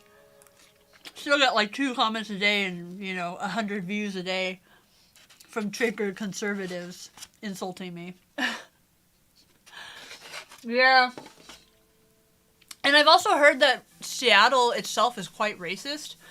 And that has been one of the biggest things getting used to up here, too, is that San Diego's a lot more racially multicultural. There's obviously a lot more queer people in Portland, and it's funny because I have a queer friend, a trans friend, who moved out here and is now moving all the rest of their their trans friends out here from, like, Texas and, you know, places where it's horrible for them. But it's very, very white, and I actually get a little bit excited when I see a black person. I'm like, oh my god. I don't actually point, but... And I'm worried for my kids because I don't want them to other, you know, people from different races, but if, like, everyone in their school was white, you know... I was born and raised in San Diego, so... Yeah. And of course, you got the eastern half of Washington, which is right on the coast with Idaho, which is redneck as fuck. One of our regulars is a gay polyamorous furry who is stuck in Coeur d'Alene, and it's horrible for him. I live in Seattle. It's more rich versus the poor. Yeah, I mean, and that's cities in general, and of course that's happening a lot with Portland too, where people are getting priced out, and I feel bad because I did move to Portland from San Diego, so, like, I'm part of the factor. But, I mean, it's also really expensive in California, so I don't know. And, like, I would have loved to move further out into the country, but my husband didn't want to be, you know, 3 hours away from work, and there's just not really jobs out there. Now, if we can get faster internet and we can open up more doors to working from home, which we were getting a lot of that, you know, during the COVID lockdowns, but a lot of companies are like, no, you have to come back in, where there's no reason to.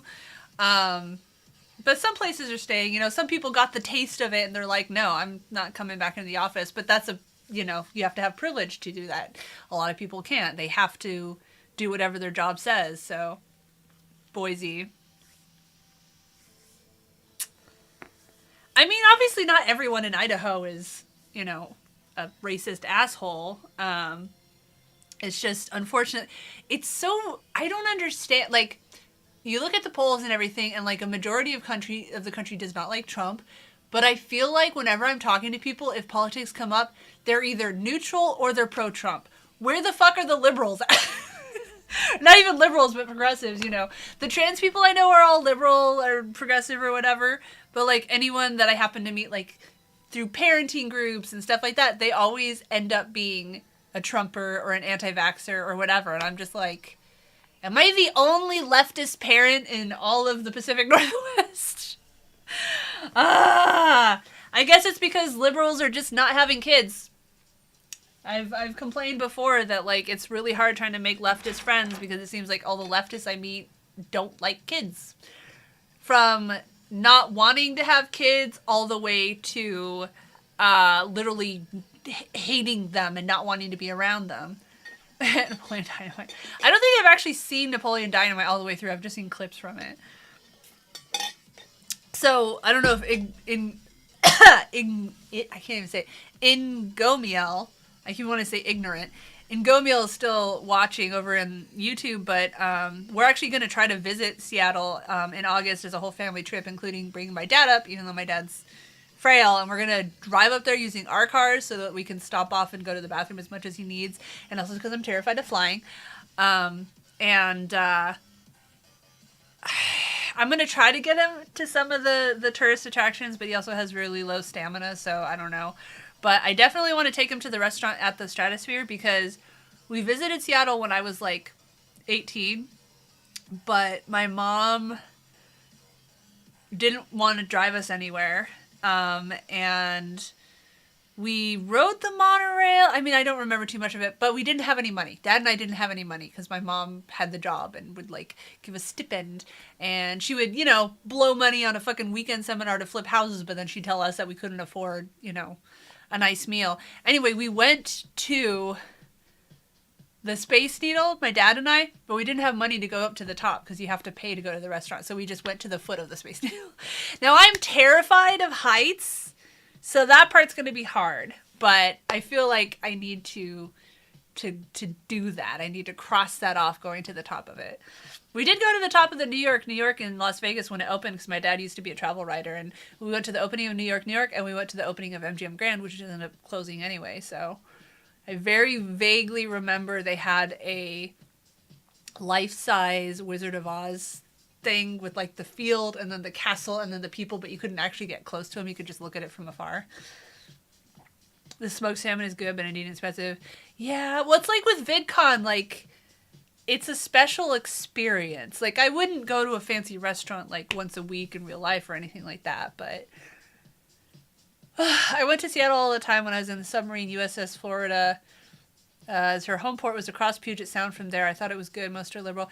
Matthew was stationed somewhere up there. I don't remember where he was stationed. He mostly talks about the nuke school in New York, and he says he has this like far off dream of starting a bar for nukes that would be like free. And I'm like, that's a bad idea. Don't give free alcohol to people. But when he got out of the Navy, he lived in San Diego in the military housing for a long time with his friend, and he would help take care of his autistic son because his wife was apparently completely useless. Yeah. I didn't know Matthew when he was in the Navy. I didn't meet him until he was already out. But he fucking hated it. So as soon as he hit his 6 years out, he was done. He also had a lot of issue with like, he had this whole thing where commanding officer... He basically wrote this, like, technical manual for something to do with the nuclear system I think he was on a carrier. Yeah, he wasn't on a sub. He was on a carrier. A superior officer stole credit for it, and he like got in trouble for telling people that the guy stole his credit.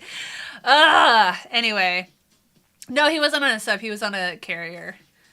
I'm also a half black and white woman, so yeah, King County is what keeps Washington blue, which is good, but yeah, the rest of Washington is like red pretty much. And I've also heard there's a ton of NIMBYs in King County too, which again, rich versus poor, I support those poor, is just not in my backyard.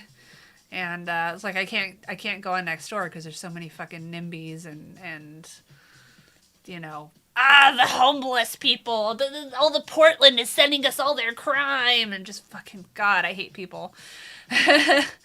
No, he wasn't on Abraham Lincoln. Bremerton, that is where he was. I always forget, but I don't think he left it too often. I don't know. He mostly talks about San Diego and New York.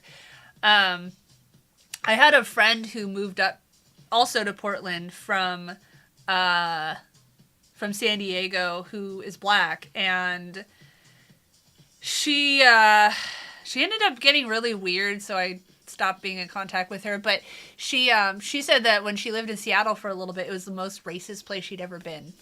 And that was like, whoa, because I had just moved up here when that happened. USS Bremerton might be, I don't know. I can't remember the name of the ship he said. It's funny because when we first started dating, we would talk on the phone every night, and I would ask him to just like talk about anything, and he would start describing like stuff about how nuclear energy works and stuff, and I had like no idea what any of it meant, but I was just like, I was so innocent then. All right. Anyway, so I'm curious I keep wanting to say like ignorant. Ingomiel. I have not seen your name before. Did you just stumble in here, or have you actually seen any of my content before? Because it's always interesting when there's a new person. Neutrino, you sound vaguely familiar, but I can't quite remember, so sorry if you were here before and we talked and I forgot. It takes me a little while to, like, remember someone's name, and it really pisses me off when people have different usernames on different platforms and they expect me to know they're the same person. It's like, how am I going to know that you're the same person? Anyway. It's more about money and your job. Oh, it being about Seattle being the most racist place. I don't know, that's just what she said. I literally have not been to Seattle since I was a kid, and when we did, like I said, we didn't have any money or transportation, so I didn't really get to see much. Which you hate, and you've seen my stuff. Oh, okay, cool. Yeah, I was saying that I was banned from posting on YouTube for a week because when I put up that interview with my intersex friend, I linked to her Discord, and YouTube said I linked to porn. And I appealed it, and my appeal is still stuck in submitted limbo, and it sucks because the strike doesn't auto expire until July. So I'm going to be going to VidCon with a fresh strike on my account, and it's not like people can, see it, but it still just like irks me, and that's why YouTube is not my home. It hasn't been my home for a long time. I just try to use it, to get new audiences because there's no discovery within PeerTube or Mastodon. But yeah, I keep trying to get people to go from YouTube to my actual website, which Zan is working with me to try to fix it up and make it not look so bad or whatever, but it's kind of new territory for all of us. Yeah, Bremerton the base. That's what I mean. He talked about the base. He's got some stories about when he was in the Navy, though. Like, actually, I literally just had an idea. I was talking to him where I was saying we would try different alcohols and, like, give our opinions about them and also, like, share stories that they remind us of. And, like, he has this one where he was visiting some port. I don't remember what port, but he was really drunk. He was, like, drunk all the time. It's bad. And he was laying out by the pool and he fell asleep and he woke up and he had 3rd-degree burns. And he had to report back to duty with 3rd-degree sunburns. So, yeah. When I was playing the cat game. Oh! That wasn't that long ago. Stray? That was a cute game. Very short, though. 3 Mile Island Chernobyl does that to you. Oh, there we go. Fast. Nuclear power is great. Just misunderstood. People are rushed. Yeah, Matthew always talks about, like, he says that the water in a nuclear reactor is, like, cleaner than most of what you get from a tap, which don't really understand. But, like, he gets really heated at people that are anti-nuclear energy. And I mean, there's obviously stuff like dealing with the radiation and stuff like that. The waste left over is a big concern.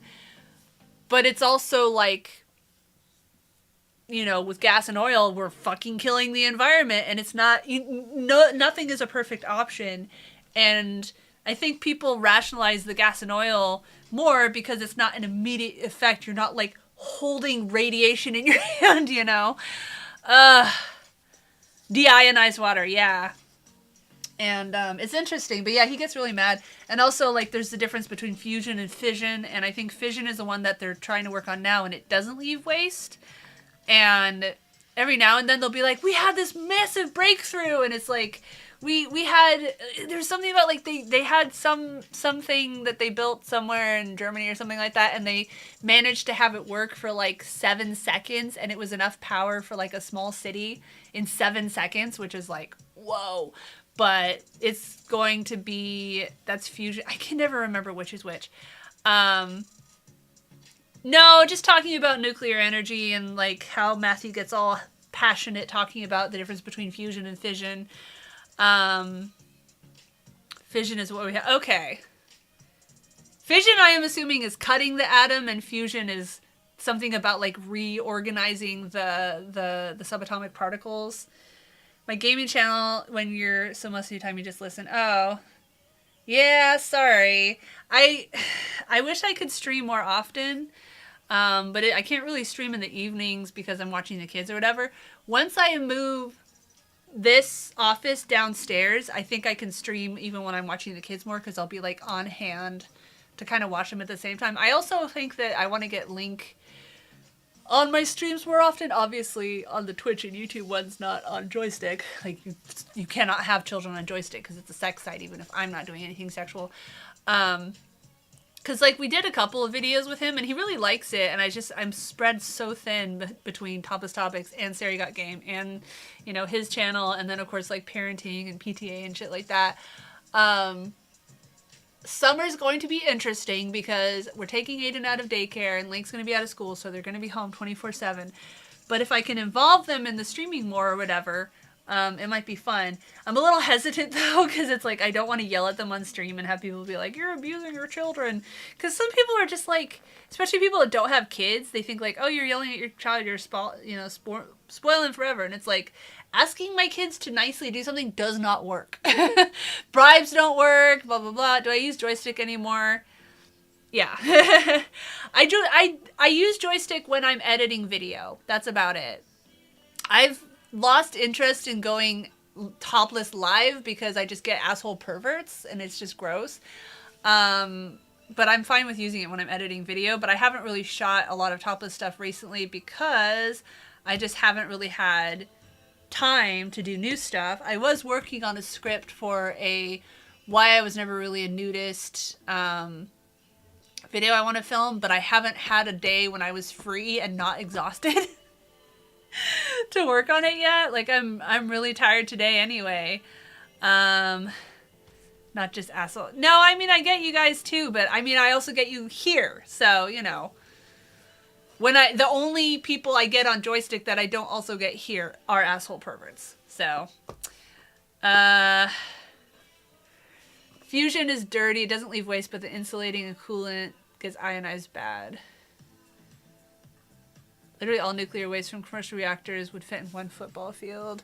Yeah, but then you have like that sign that says in like 90 languages, like, you know, peril lays in here or something like that. Yeah, but again, like, you know, every form of energy has its drawbacks. We need to cut down on our energy as well.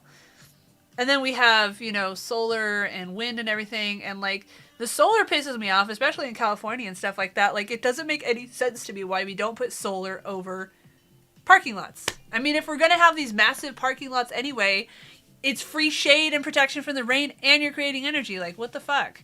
Husband, boyfriend. He's my husband. He's been my husband for 7 years, but I would get along well. I was listening, very familiar with nuclear power because I'm qualified in submarines. I mean, he loves talking about that shit, and it goes right over my head, so probably.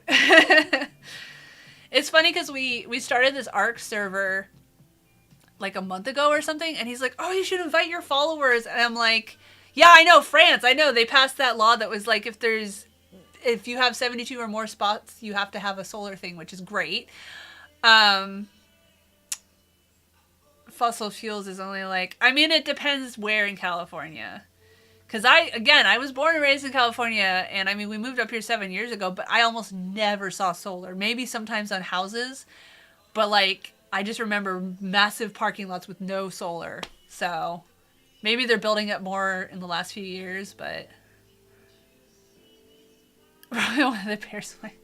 Oh, silly jokes. Okay, I'm not making very much progress on this.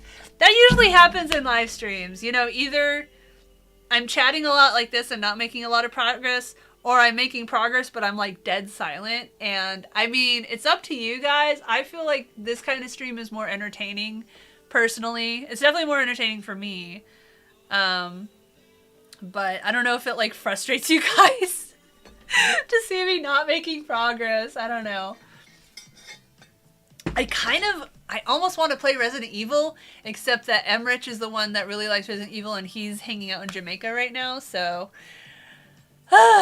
yeah. Anyway, I just have so much content I want to do, and you know, like this past couple of weeks, I've been working on the taxes. I've been dealing with the dentist. I've been dealing with Link's different ADHD meds, all having like horrible side effects. Just let's install Python. Fuck no. I am way too fucking tired today. Just won football. We get like 10,000 times more energy from the same volume of fuel from nuclear power versus fossil. Plus, most of that waste can be reused. Only, but that was the other thing that like it's exciting watching science news or whatever when they talk about like reusing stuff. And of course, you know, like using biodegradable forms of plastic and stuff like that. Like, it's exciting to read that stuff, but also depressing knowing that it's not going to be scaled up in a way to make a difference in time because it doesn't make money. So, yeah. Anyway, depressing. Okay. So I got these totally out of order, so now I just have to kind of figure out. I'm pretty sure this is an R. And, yeah. Let's do this. Let's do it. Let's do it. Let's do it. Do it. Do it. Tonight. Do do do do do do do do do do do do. Totally singing the wrong, different song than what's playing. We could do a different kind of music. I don't know. They honestly all start to sound the same on this generic music thing. It travels up the mic. Sorry! We'll have to put it on the other desk. Like I said, when we move everything down, downstairs, I'm going to start using my big heavy desk again downstairs. And I'm going to take this L desk, leave that one there that's in the corner over there by the window that I never use. I don't know. I'm going to move stuff around and try to have more space. And I'm going to have this computer down there and find a spot for Matthew's computer. And then I'm going to get the kids their own computers and have those in the living room. And then we'll be able to open the French doors that for some reason... There's a room that was being used as a dining room before we moved in. And it has French doors and then a regular door. And we always keep the French doors closed. And I have my snake tank there. And I'm going to move my snake tank, who, by the way, has stopped eating again. So I got to force feed him soon. Fucking suicidal idiot. Like the ceiling, like the Vogons do it. I'm scared to put stuff from the ceiling. I've just always imagined it falling down or whatever. I have it on an arm, and like when I have my big heavy desk, I could put it, you know, on the edge of that and then have a separate table for sorry, I was looking at it says how many tracks and how much estimated time you have in the different categories, which is interesting. Classic rock is only 277 tracks in 14 hours. Alternative, which I'm on right now, is 712 tracks, 40 hours. EDM is 2,400 tracks for 169 hours. And then Surprise Me is 98. You know what? Let's do Surprise Me. Let's see what we got. A wall bracket. Yeah. Wait, why do you have a mic? I thought you just used a headset. FBI shows. I don't like shooting, and I find fight scenes boring. And the thing about a lot of mysteries is that either the mystery is completely off the wall and, you know, it's not fun if there's no clues leading up to it, or, whoops, glue dried, or it's really, really obvious, and I'm just, like, waiting for the characters to figure it out, and it's very frustrating. So I don't watch a lot of mysteries. I'll watch a mystery if I like the characters. I'm very big on characters when it comes to deciding if I want to watch something. By the way, I want to try to find some kind of clear glaze because I'm nervous about this. I should not be doing this on the cutting mat. Anyway, I'm nervous about putting all this effort in and then it just comes off on its own. Missing out. I've tried a bunch of different ones, and I just, yeah, I don't know. It's okay, you know? Different people like different kinds of media, and that is okay. Okay, so this is an I. Who remembers Dungeon Keeper, man? I got it on GOG not that long ago, but I cannot get it to run worth shit on my computer. It always crashes, and I'm very sad. Because that game was fun. I played it a lot. Your dungeon is full of yogurt. So many great game series that I wish someone would buy the IP for and bring back, like Creatures and Dungeon Keeper and Black and White. But no, we needed 20 more zombie games, and now we're getting some Viking games, which is fun, except that, you know, I'm such a hipster. It's like, oh, I like this cool new game thing. Oh, now there's like 20 of that kind of game. I'm missing... Oh, here it is. I was like, I'm missing a bunch of these. Yeah, like I said, I should not have done the tape because it does take a little bit away with it. Not a huge amount, but... what sign? The one behind me? Or the one that I'm making? The one that I'm making is going to say, let me interview you about gender-based censorship. And basically the pitch is...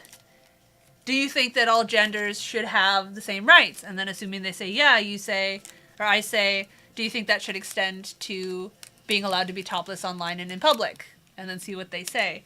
And I'm nervous about it because I can totally see VidCon staff being like, you're sexually soliciting people. But that's why I'm not going to do it right in front. I'm going to be out on the corner. I can't even talk. The corner by the main road, Catella, which is also the one that leads to Disneyland. And people that are staying on the further away hotels will probably pass by. And so maybe I'll get some people. I really wish I had a friend to go with me just because it is nerve-wracking to be like interviewing people just out on the street. Like I will talk to strangers and sometimes, you know, I'll really be in the zone and I'll just like I'll go to the Vault 31 bar that we go to all the time and I'll just go up to strangers and start talking to them. And that's what I did at VidCon last year. But it still feels awkward, especially when I'm trying to record content in my videos because I really don't like to be annoying. And like there's all those like prank channels and stuff that are just so gross and slimy and I just want like nothing in common with them. Viking zombie bikini women games. That would be funny actually. They're making a sequel to Lollipop Chainsaw, I know, that Emmerich was all excited about. That game cracked me up. The controls made my hands hurt, but you know, I liked the story enough. It cracked me up. So, what was I about to do? Oh, I was going to show you guys the Google Maps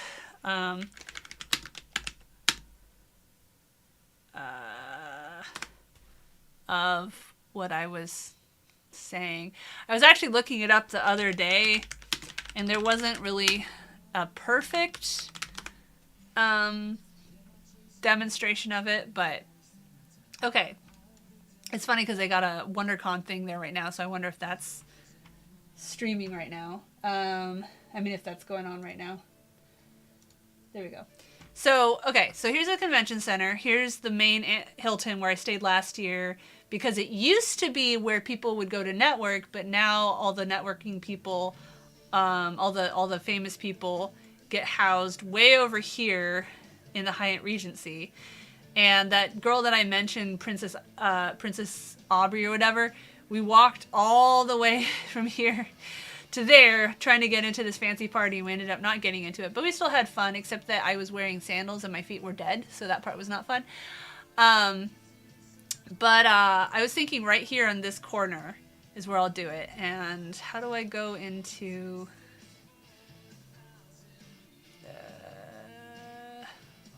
how do I view it as there we go. Is that it? No. How do I... There. Okay.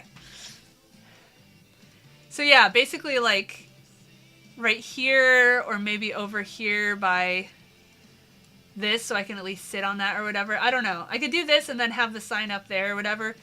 I don't think anyone from the hotel is going to care and come out. But, you know, I figured that'll be a good corner to get people. And maybe if I do it... I could do it like here and then have this in the background maybe. I'm not going to block the sidewalk. Actually, when I was there last year, there were some like drunk kids. And I do mean kids. They were like 16. It was really awkward. Right here, one of them, a girl was laying on the sidewalk and they were just like, they had a van and they were like in there smoking pot and stuff. It was really weird. I was walking by and they had a dog and they were like, I don't remember what they said. They were yelling something out at me as I was walking by and it was just like, what the fuck? They might have been famous influencers. Who knows? Anyway, so that's my plan and I'm excited for it. But like I said, you know, I don't know how much downtime I'll have exactly. I have to prioritize. I was pissed at Vidcon last year that they had a few like panels about, you know, activism and queerness and stuff like that, and they put them all at the same time. So you had to pick like one of 3 each time, and it was just really irritating. Sell lemonade. Sell lemonade. Pretty sure I'll get in trouble. Want to try and go? Yeah, it's at the end of VidCon. At the end of June. I don't know if they still have tickets. You might have to do a 1-day ticket, but hey, if you go, let me know. I would love to you know, chat for a bit, as long as you don't like follow me to my hotel room. I don't know. I haven't had to deal with a real life stalker yet. I've had creepy stuff show up on my mail before, which is pretty scary, but one of the benefits of not being famous, not having to deal so much with stalkers yet. Okay, here's a B. Here's a B. Anyway. I don't know, man. I know Zan, like, makes fun of me because he's like, why do you want to go to VidCon and be around asshole rich people and, you know, businesses trying to make money off of you? And I'm like, it's not about the famous people and the businesses. It's about the other small level people like me who just really like making content and talking to them. And yeah, like a lot of smaller ones are only interested in talking to famous people, but I just don't talk to those ones. And you know, now and then I'll actually talk to a famous person and we'll have stuff in common that we can talk about, and you know, video games or whatever. Like, I get so excited getting to talk about video games. I love video games. And, you know, I always wonder with famous people, it's like, do they like talking about their content because it makes them feel like proud, or would they rather not talk about it at all? And I'm fine with either one. I was going to go to WonderCon, but I bought tickets that waited too long, priced out. Yeah. I think I went to the first WonderCon, actually. And I went to another one, and my friend sort of told me to cosplay as one of the Powerpuff Girls, and I ended up doing Blossom, who's my favorite anyway. Blossom. She the redhead? Buttercup? I can't remember which one's the redhead. Blossom, Buttercup, and Bubbles. Yeah, Blossom is the redhead, right? Buttercup is the black-haired one. Anyway, and I thought it would be a brilliant idea to wear heels, even though I fucking hate heels, because that's the character. She's like kind of girly and blah, blah, blah. And yeah, that was really dumb. I only talk about the big famous people. Well, because it's understood that I'm going to talk to like other people. Obviously, I talk to everybody. And I don't only talk about famous people. I talk about like how it's exciting just to be around people that do create content, big or small. Because I don't get that here. Like, I don't find anyone that like makes videos. I barely find people that watch videos, you know? From Mythbusters. Oh, thank you, I was too nervous. Aw. I've only seen a couple clips of Mythbusters. I mean, it's fine. I don't know. There's so many people. Like, I look at the special guest list for, you know, last year and this year, and like I recognize like 2 out of 100 of the people there. And I'll watch videos from the other ones, like researching, and like 99% of them I'm like, nope, not for me. I'm old school and I'm old, so you know, VidCon is not for me anymore as far as like the famous people go, but I'm okay with that. Because that means that the fangirls can go be over there, and then I can be, like, on the creator floor or whatever. Yeah, there was a creator lounge. I didn't even realize until, like, the last day because it was tucked away in another building. And it's, like, super far away from everything else, so I didn't even realize it was there. But, I mean, I don't know. I don't know how many people were actually hanging out there, but... The Mary Trump show.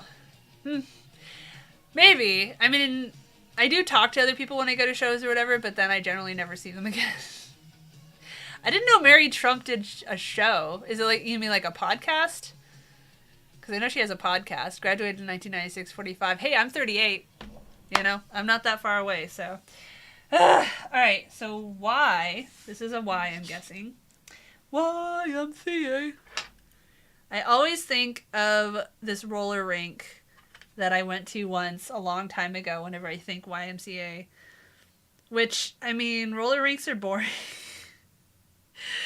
But, you know, if you live in a place without any good roads or, you know, bad weather all the time, I can understand going to a roller rink. Or like, you know, like when you're a kid and your parents just want to drop you off somewhere. Of course, there's the one in Stranger Things, which I still haven't seen the rest of season 4 because I was watching it with Matthew and he's never in the mood. I'm not loving it. I don't know. There's stuff I like about Stranger Things, but I'm not like, oh my god, I can't wait to watch the next episode. It's hard for me to get into the corniness of it. Like, literally, she's getting sucked into this, like, demon world, but she hears this cheesy song and it takes her out of it. Like, whatever. I'm a hater, okay? I have a very small pool of things that I actually do get excited. I went to a Vote Save America podcast, and it was actually pretty fun here, and that was one where I just happened to somehow ended up in the front row, and that one was fun, and I got the picture with 2 of the guys. Of course, John Lovett, who's my favorite host, was sick with COVID, so he wasn't there. But, yeah, it was fun. Anyway, okay. I cut in my mouth. It's really bugging me. I'm guessing this is a W? Yeah, this looks like a W. It's a little bit wrinkled. Oh, no. But, yeah, I want to get some kind of clear glaze because, like, this has a little bit of texture, but I'm not sure if it's enough to keep it from falling off, and especially this sparkly stuff. I don't know how well it's going to stick. So I didn't see any when I was at the art store, but I wasn't there super long. So I need to go back and try to find something that I can paint over and hopefully not have it be too thick. I don't want it to dull the color at all. But, you know, Gutsucker mentioned a laminator that was on sale, and I was like, I don't really think I have a use for a laminator. And then as I'm working on this, I'm like, man, this would have been, I could have at least laminated these, right?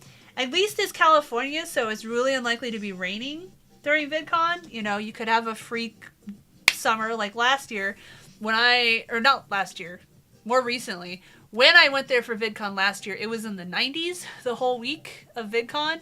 And, like, one of the events outside, I remember trying to network, and I'm, like, melting as I'm out there, and just, and of course, we had gotten to San Diego the week before, because we went on this big family trip, and we went to the beaches and everything like that, and it was cold that week, and then my family came back, and I stayed there for VidCon, and then it was too hot. And my period started the day that we went down there, because of course.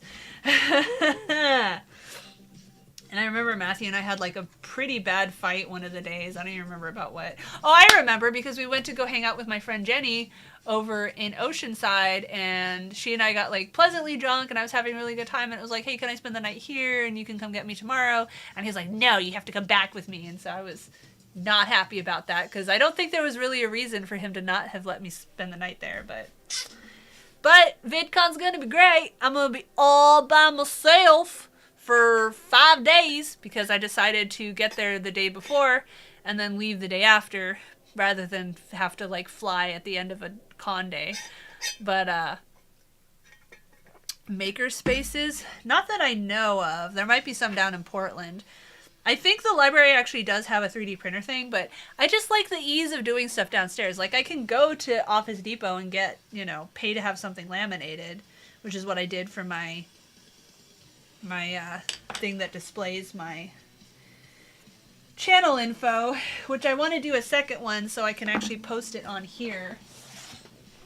Ugh. Where did I put it? I'm not sure where I put it. Here's some pens I forgot about. I fucked my leg up somehow. Dang it, I don't know where it is. I just had it.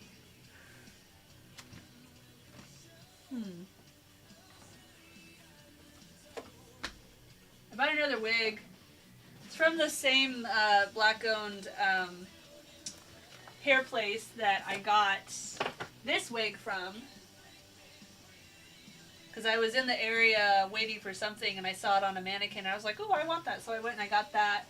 And then I saw this one and it's brighter color. It's darker in the packet or whatever. And the same guy was working there that the first time was like, oh, you stream? What do you stream? And I was like, gaming? Because I didn't really want to tell him about topless comics. Message deleted by moderator. Do we have a random asshole? What did they say? We took the Amtrak down there. We actually took the Amtrak overnight from Portland to Los Angeles, and then we spent 2 nights in Los Angeles, and then we rented a car and drove down to San Diego. And the place we stayed in Los Angeles was this really cute, like, Mexican themed Airbnb, but it was in a pretty dangerous neighborhood, so we didn't really leave. The day in between, we went to Santa Monica with the kids, and that was really fun. Yeah, we rode the Amtrak, and the way my dad and I talk about it is like, it was a good experience. I mean, it's nice that we did it, but we don't want to do it again, at least not till the kids are older. My dad had a hard time because he had to walk all the way from like the passenger car through 3 other cars to get to the dining cart. And the whole time he's like, he does not have very good balance. And so that was really rough on him. And it was really hard to keep the kids occupied. Like, we brought a bunch of Legos and we were trying to get them to play Legos. We brought iPad and Nintendo Switch and everything like that. And no, they wanted to run up and down the halls. So to hijack the street, I don't understand. People are dumb. Sexually away from being right on the coast because due to climate change. Yeah. Yep. We had a little room. We got my dad his own, and then we had one that had 4 bunks in it. 2 of them were really short, so those were for the kids. And it was expensive, but like, my dad really likes trains, and we just wanted to try it, and the view was beautiful.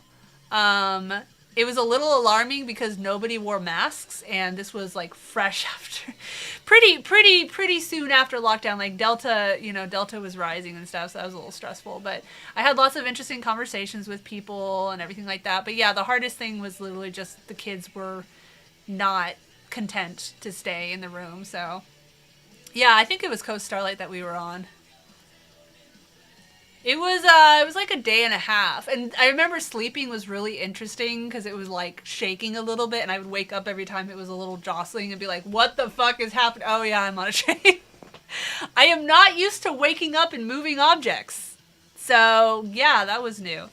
I'm like Biden, like, I wish we had trains everywhere because they're so much more efficient, and the ones that are like crashing, falling over or whatever, those are corporate run ones, like where their business is to move stuff to sell it or whatever. It's different with passenger trains, although passenger trains do crash occasionally, and it's always from people driving too fast around corners. So we need more regulation and more enforced regulation about not going super fast around corners, and that's because it's all fucking for profit.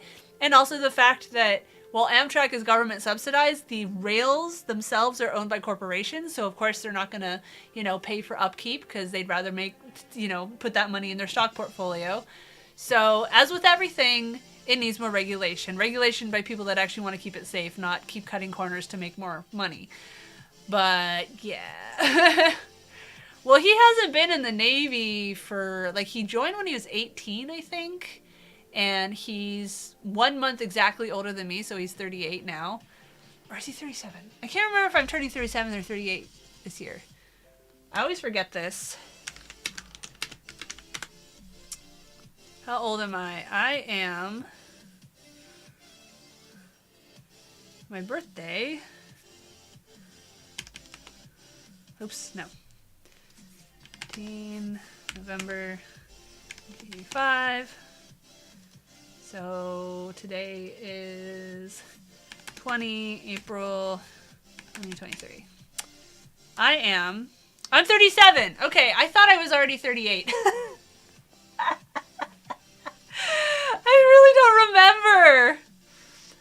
I don't remember. Oh God, I'm going to fly down there for Vidcon this year, there and back. We flew back, and actually the rest of the family flew back without me, and it turned out to be really bad because my dad's legs completely locked up when he got back, and my husband basically had to like lift him. But anyway, and I was saying with the root canal, the guy gave me 3 pills of like Valium Plus, and I used 2 during the root canal. I have 1 left. I think I want to cut it in half and take 1 on the flight down and 1 on the flight back. Just enough that I'm not hyperventilating, because I am very afraid of heights. And, you know, I was fairly disoriented when I had 2 pills, so I think half a pill will be fine. But I'm 27th for the 10th time. It cracks me up, that whole, like, cliche is like, oh, I just turned 29 again. Stop stigmatizing, getting older, you know? Especially for women. Like, there's nothing bad about getting older from a, like, culturally, I can't think of the word, I'm very tired, but, you know, it sucks having your body get less healthy and, like, getting tired more often and everything, especially since I got long COVID, but, a lot of it's also just not exercising enough. I'm like, it's raining, I can't go for a dog walk, which you're not supposed to do in Portland, you're supposed to just go for a walk anyway, but I don't like leaving the house anyway. It's so funny because I love talking to people, and like when I am out at an event, I have a great time. But when it comes to like errands, like having to drive Aiden to daycare and stuff, I'm like, I don't wanna. I only want to leave the house to do fun stuff. I never want to leave the house for errands. It's the 10th, but you're 25. Oh, you're a baby. Man, I remember, I mean, it's cliche, but it's like when you're 25, you're like, oh, I feel so old, and then you turn 30, and you're like, oh, I feel so old, and then you're 35, and you're like, oh, I feel so old, and then as you feel older, you look back at like 5 or 10 years ago, and you're like, man, I was young, why did I feel old? You're still through a lot of time emotionally, at least you admit it. Yeah, my birthday, so Matthew's birthday is October 18th, and my birthday is November 18th, so, yeah. Well, mine is like right between Halloween and Christmas, so take that as you will. I still really I love Halloween. It sucks when it's like pouring rain, so it kind of limits your options for costumes, but I still really love Halloween. And we didn't go to the erotic ball, you know, during COVID, obviously.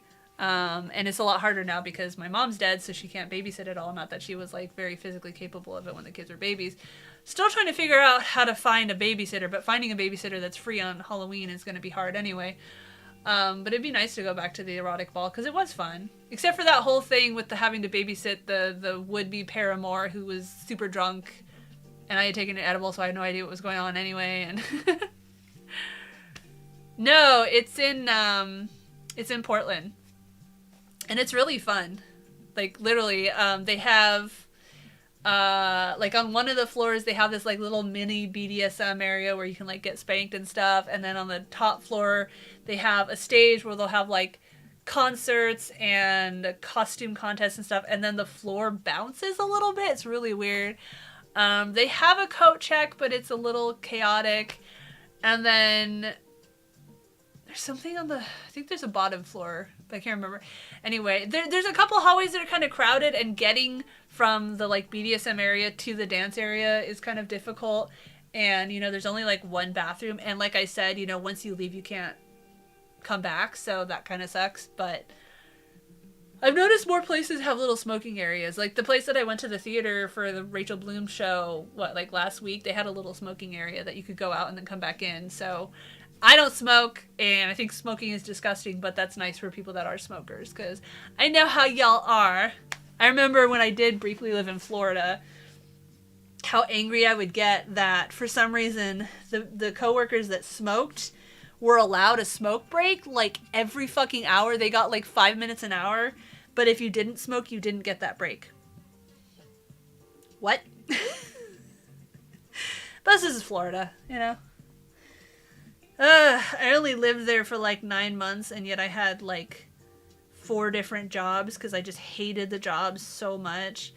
Like I worked for a pet store for a little while, and it was very like corporate and just ugh. And then I worked for a video game arcade for a little while, which the guy that was gonna be my boss got fired for embezzlement right before I got hired, so I had the district manager as my boss, and he would like try to pretend to be my friend, but then he'd turn around and do something district boss-ish. And like he He wanted me to fucking pull the machines away from the wall to clean behind them at night. Are you fucking kidding me? First of all, there's probably nothing back there. Second of all, if there is something back there, no one's going to see it. Third of all, you want me to move fucking giant... Blah. And I was way too honest. Like, he was so fucking... Like, even if I, right in front of him, paid my own money and played a game and got tickets, he wouldn't let me spend the tickets because he's like, oh, you could have gone back here and stolen tickets. Meanwhile, my coworker, who was an idiot pothead, as we were talking about earlier, had kittens, and she invited me over to her place to find the kittens. So we go there, and it is just covered in stolen prizes. Like, she just would take them home by the handful. And, like, you know, we had candy, and, like, I would see her grab handfuls of candy and just eat it. And it was just like, oh, I'm so fucking goody two-shoes. I still would have a hard time, though. A bit of an overreaction. What?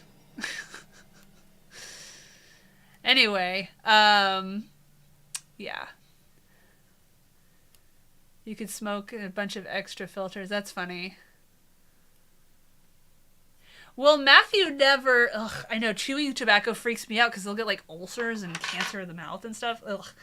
Again, it doesn't make sense that that's legal, but other stuff is illegal, except that, of course, you know, it's all about who makes money. Yeah,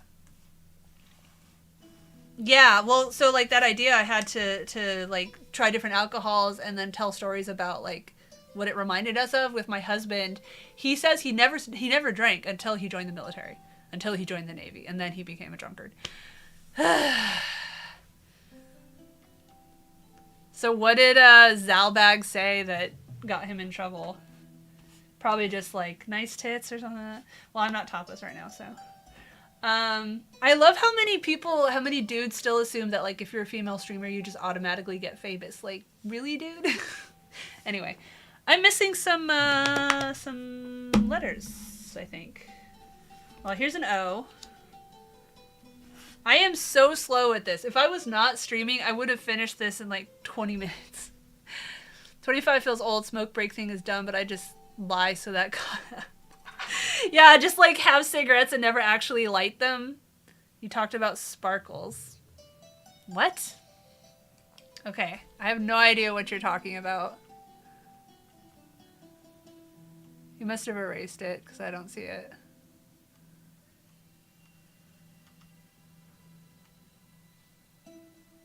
Guess that's illegal here. I have no idea what you even said, dude, so I can't react. So you can go out. Well, it's just the principle of the thing fucking pisses me off. Like, what is this shit? Giving special privileges to people because they smoke? I don't know. Anyway, he's the latest timeout. Oh, okay. Did he just say some random shit that has nothing to do with the stream? I mean, I guess if you just are trying to, like, talk to people and you don't really know how to start a conversation, you know, people do, like, icebreakers or whatever, but I feel like there's not really an excuse for that in a live stream because you can usually just sit and watch what they're saying and then react to that. But I don't know.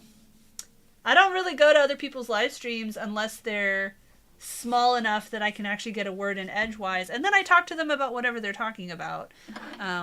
Gutsarter's not here right now, but, you know, he's the same way. Like, he pretty much only goes to sex workers streams, and he only goes to the ones that he can talk to. Because, again, you know, what's the point of going to a live stream if you can't interact? I don't know. Again, it goes back to me being selfish and only wanting to go to live events and stuff if I can talk to the people. If everything in the world is made of sparks, would the sparkles would still be sparkly? Like, what is the point of saying something like that? I don't get it. I don't know, but speaking of sparkles... Ooh! Ooh, it's so sparkly. I don't know how it's gonna look.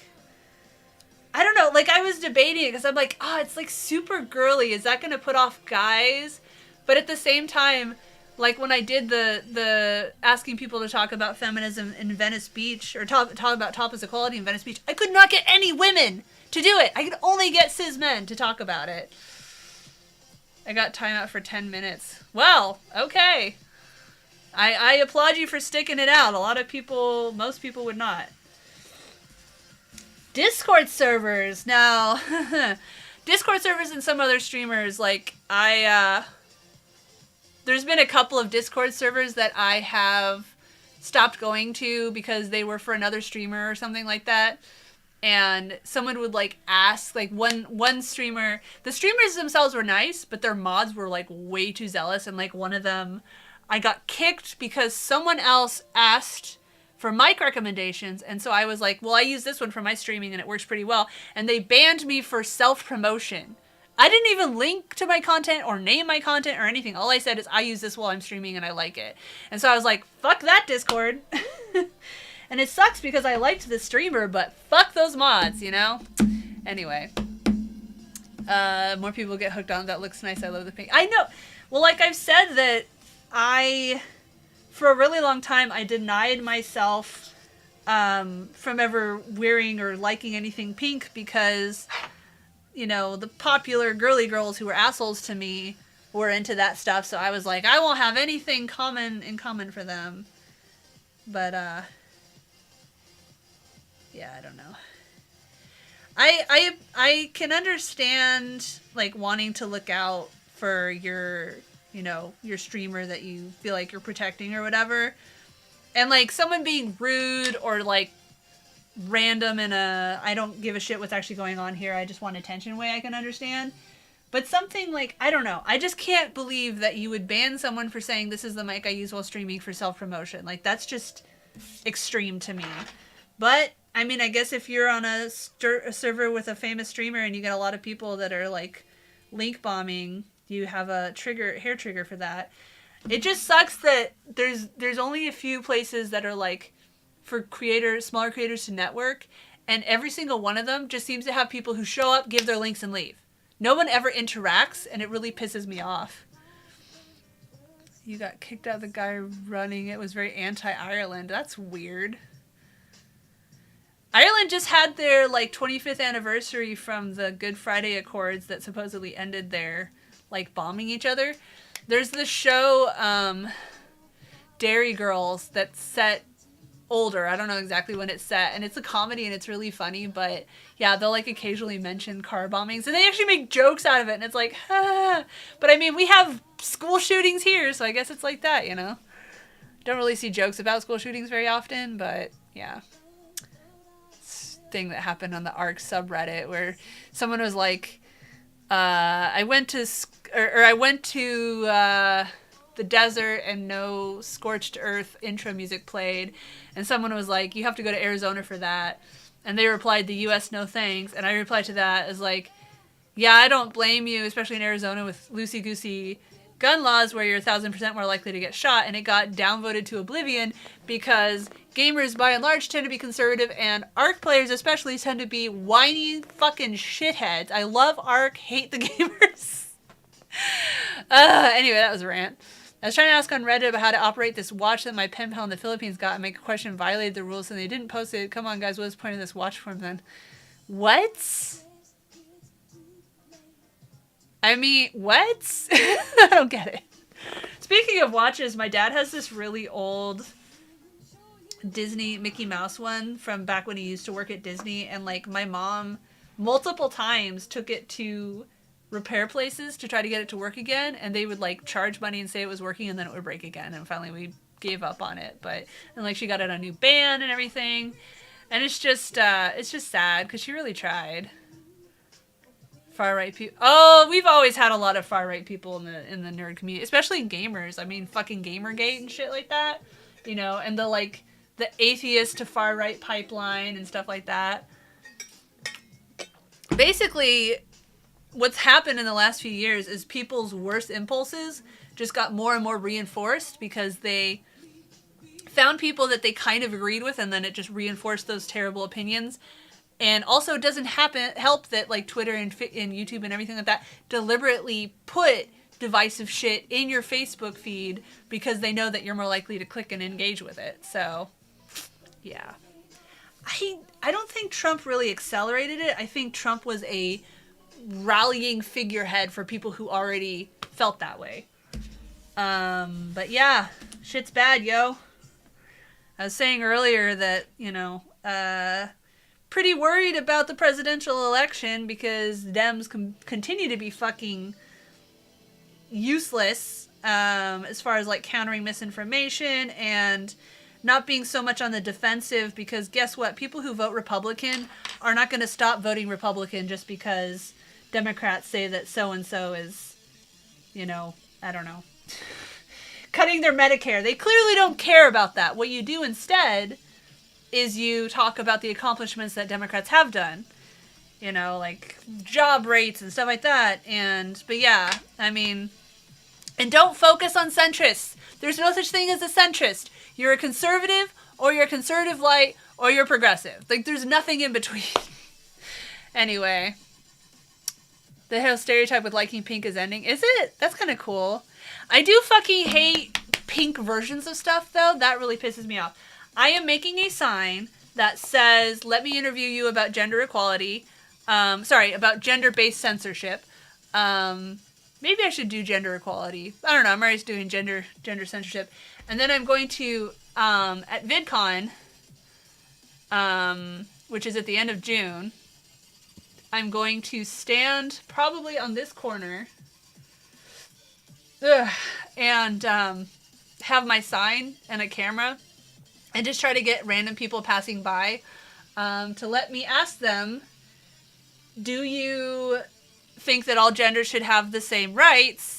And then ask them, do you think that should extend to topless equality? And see what they say. Top leash equality. It's fine. Far-right people in our community, I had an acquaintance once who stopped reading his favorite fantasy because 2 characters were introduced to it who were lesbian lovers. The D word got used by him a lot. That sucks. Well, that's part of, I could, like, stand back in the shade, maybe. I mean, I can, it's not a permanent sign. Like, maybe I could, I think that's a bus stop, but I could even stand, like, here, stand in the shade or something like that. I don't know. Hopefully it won't be so fucking hot this year. Because, like I was saying, last year, it happened to be in the 90s that week, which I'll tell you, having been born and raised in Southern California, is not normal for June. Climate change. Let's see. Anaheim weather forecast June. I mean, it's a ways off, so who knows how accurate it'll be, but... So... monthly weather.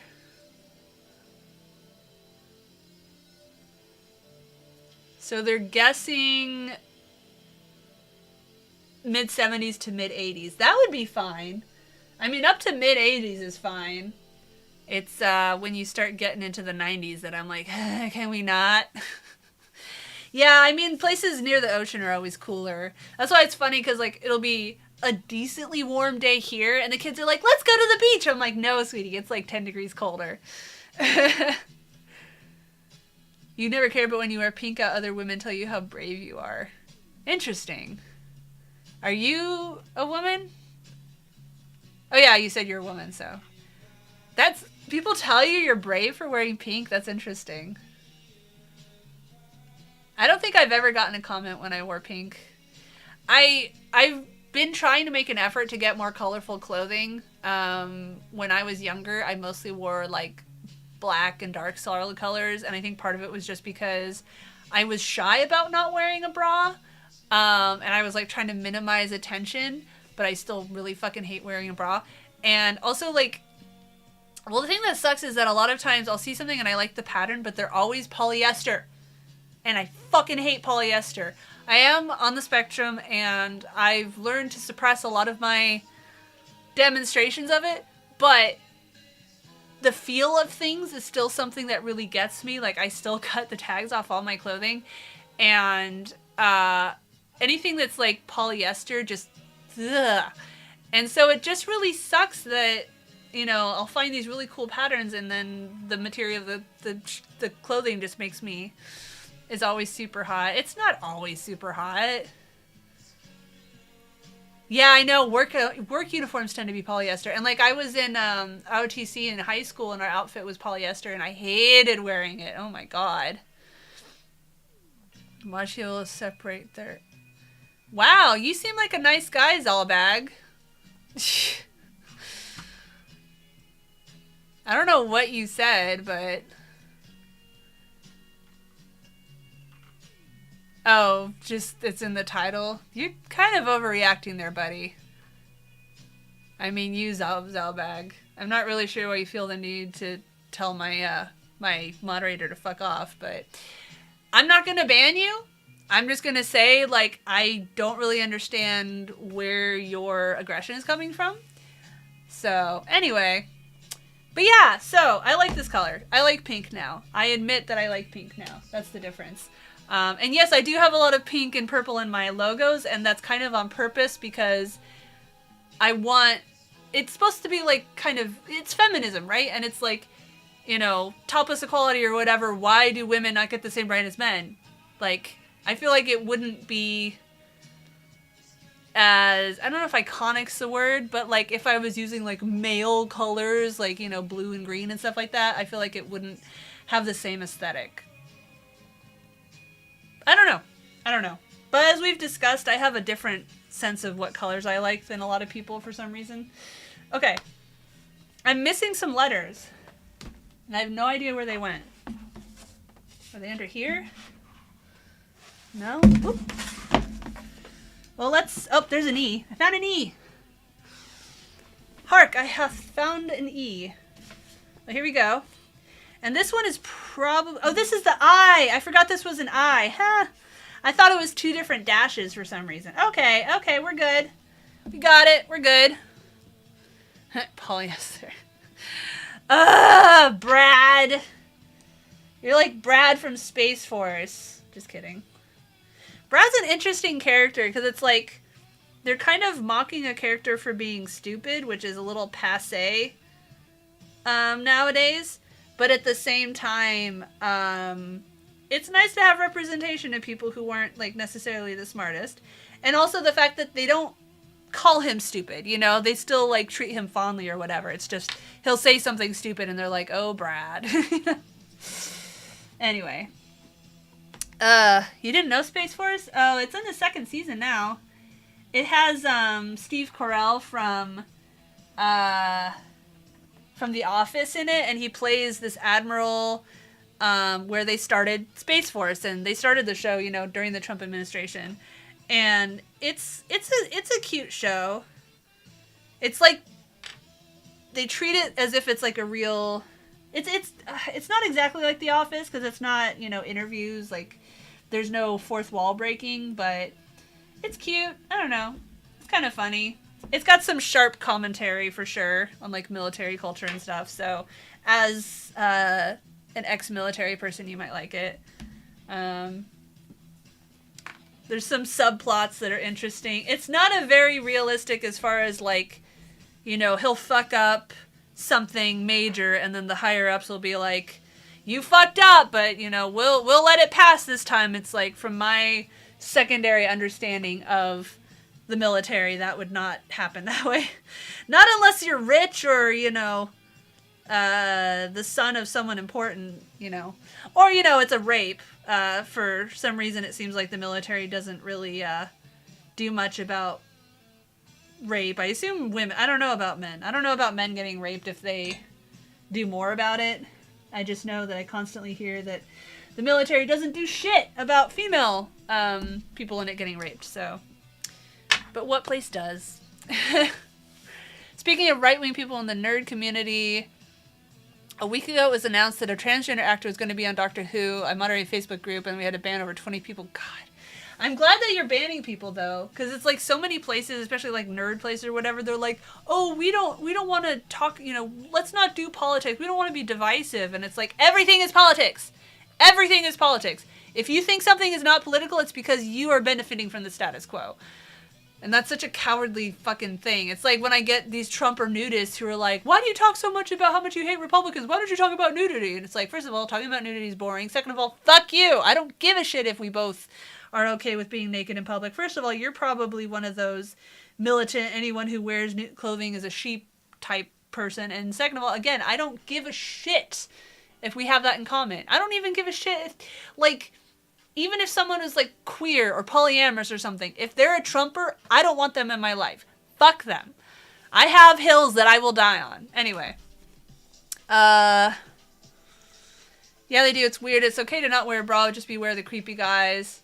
Oh, I know. I get harassed, and like it bugs me. Like my best friend for a long time, she would always date these asshole guys, and she had this one guy that would constantly like comment on me not wearing a bra, and it just really irritated me. But at the same time, like bras really fucking suck. I have them, and I'll wear them to like a PTA event or something where I really don't want my kids to have to deal with the stigma.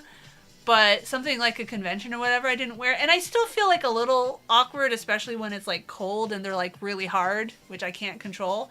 But at the same time, it's like, if a guy's cold, his nipples are obvious too. Fuck that shit. Just treat me exactly like you treat a guy. Why? What is so hard to see that? LeVar Burton was saying one of the good things about science fiction, people of color included. He was at the Rose City Comic Con that I filmed some interviews with comic artists at. I don't think I saw anything he was in. I did see what's his name? George Giancarlo or something like that. He plays like the drug lord, one of the drug lords in Breaking Bad. Anyway, I saw his panel and I like didn't really care that much about him, but his panel was actually really nice. He's really inspiring and like heartfelt. At least he comes off as heartfelt, and like he seems like a really good guy. Like his panel was actually really like invigorating, so I was really surprised. But yeah, I don't see the point of bras. Yeah, I mean there really isn't one. Like your boobs still get saggy, and actually like evidence has shown that your boobs get more saggy if you wear bras, which makes sense because like your boobs get used to having the support and then you take it off. I will say wearing bras, sports bras for like dancing or jogging or something, that makes sense because yeah, it kind of hurts sometimes. Like when I'm going down the stairs, I usually go like this because otherwise it's like this and it hurts. Uh-oh, my stream's gonna get banned for porn. Anyway, I don't like Star Trek. I like Star Trek, I'm just not a Trekkie. There's very few like series of anything that I like get really into. Probably Legend of Zelda and not even really Game of Thrones. Like I think it's cool to see like Game of Thrones cosplayers and stuff like that, but there's very few things that like I see something from that series and I'm like, oh, you know, like I love Legend of Zelda. That's about it. That's all I can think of off the top of my head. I like Elder Scrolls, but I'm not obsessed with it. I used to like Sonic the Hedgehog, but I was never really into like the fan fiction or anything like that. I like Horizon Zero Dawn, but I'm still not really obsessed with that either. I don't know. Yeah, Legend of Zelda is like the only thing I can think of that I like get really excited when I see something from it.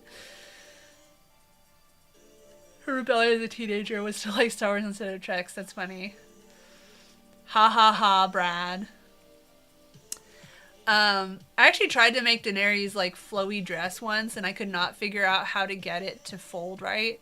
Dragon Age, the earlier Dragon Ages, Dragon Age Origins and Awakening, and I didn't hate 2. I like Fenris, the elf with the lyrium, you know, veins or whatever. I liked him a lot. It was boring that the entire thing was set in one city. That was boring. But I could never get that far into Inquisition. I don't know why. I just did not find it interesting enough. One thing, I don't give a shit about the dwarf. He bores me. Like his you know, charming drunken bard thing or whatever just doesn't really wet my whistle. I like elves. I love Zevran. I liked the beginning of Assassin's Creed, but I really fell out. Like, the games just really start to feel the same after a while. I just lose interest in stuff really fast. It sucks. The first season of Game of Thrones is very different from the rest of the seasons.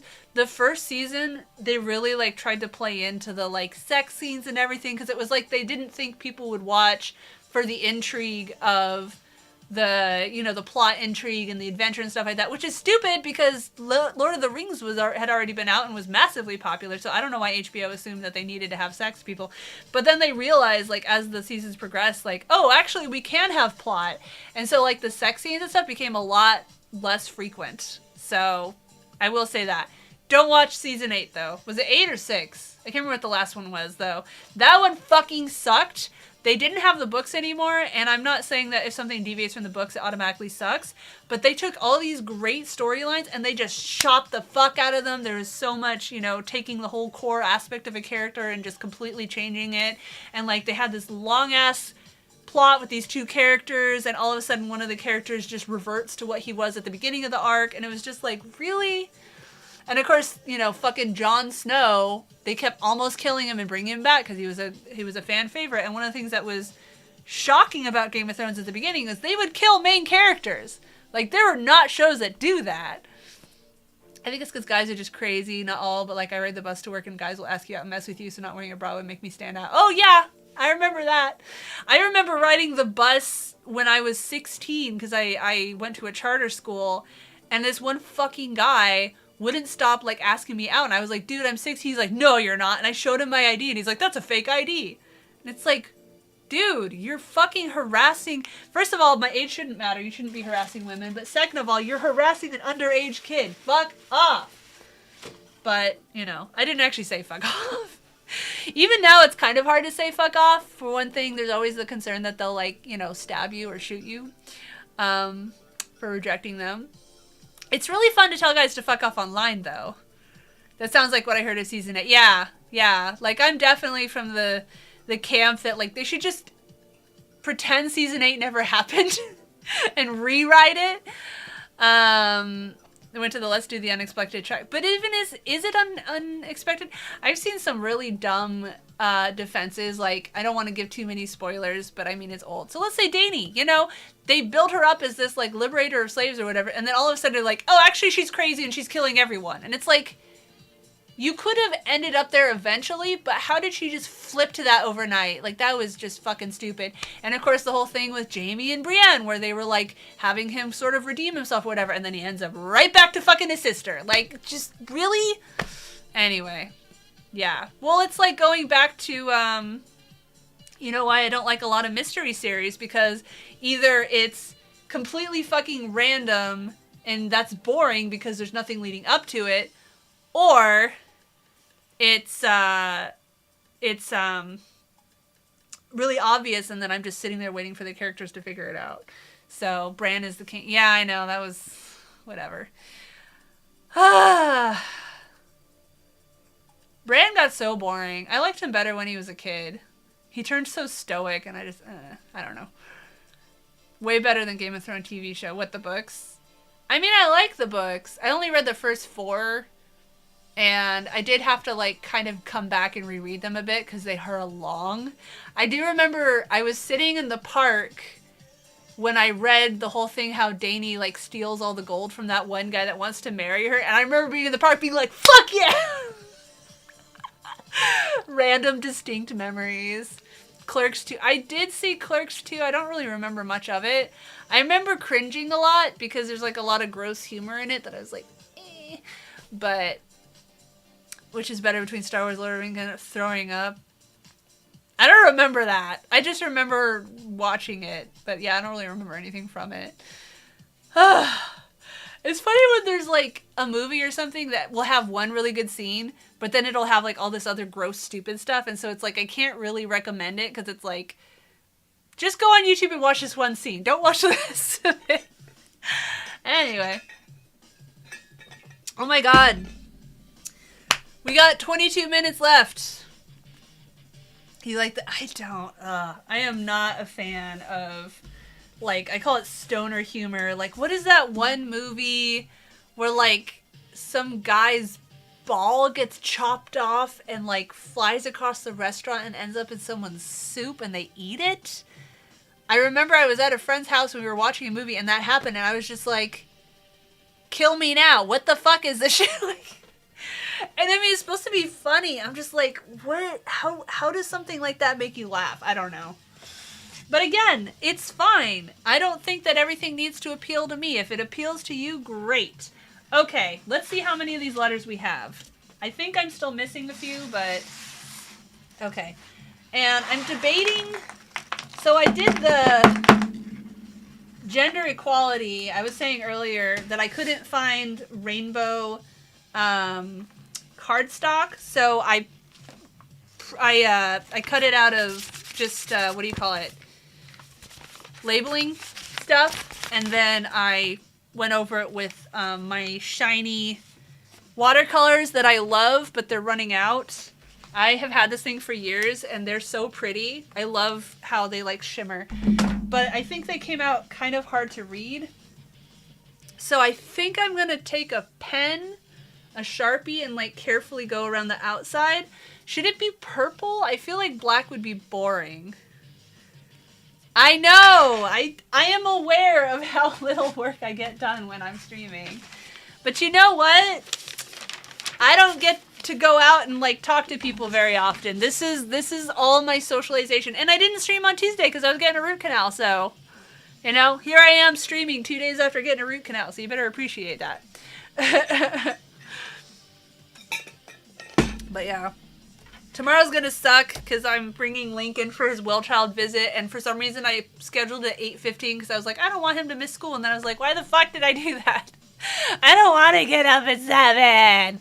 I have to get up at 8 as it is to get them ready for school, and it's like, I have 3 alarms because I really don't like getting up, and to me that's really early, and Matthew gets mad because he has to get up at 6:30 for work, and I would rather him be mad than me getting up that early.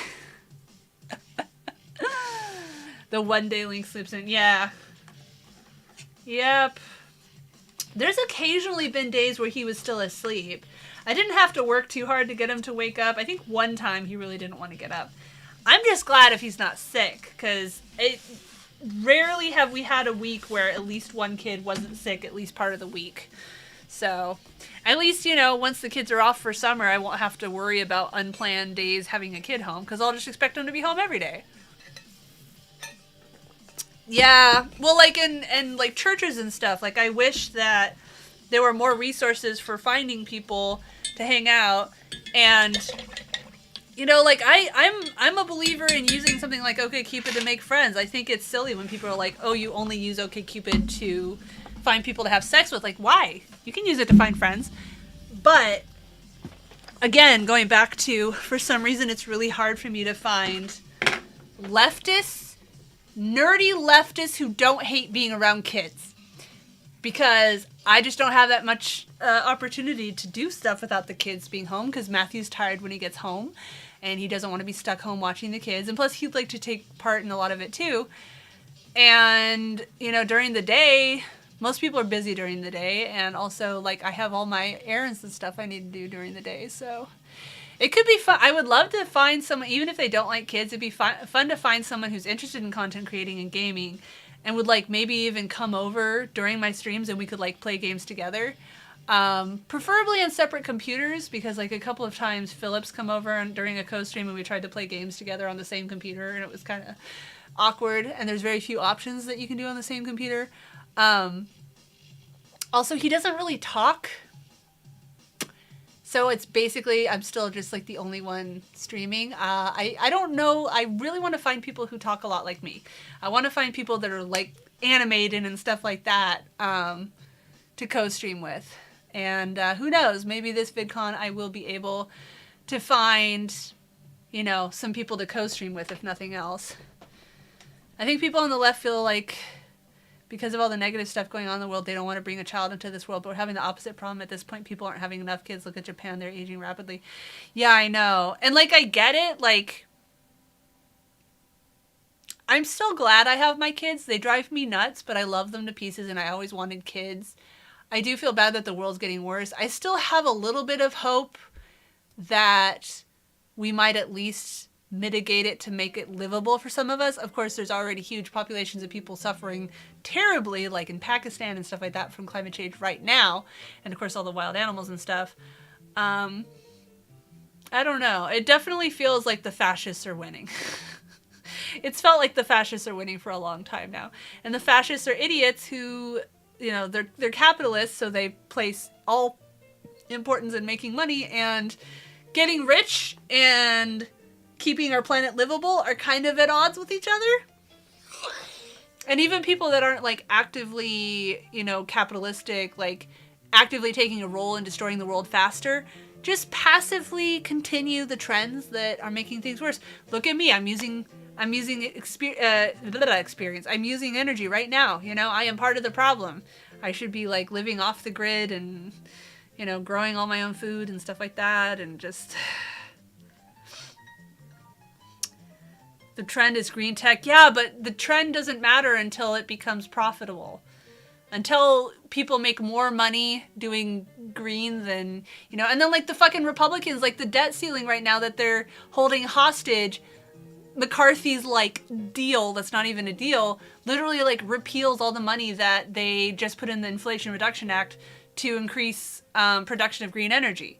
Like Republicans are actively opposing green energy and spreading all this bullshit about like, oh, you know, when the wind stops blowing, your lights turn off. It's like, that's what batteries are, you fucking idiots.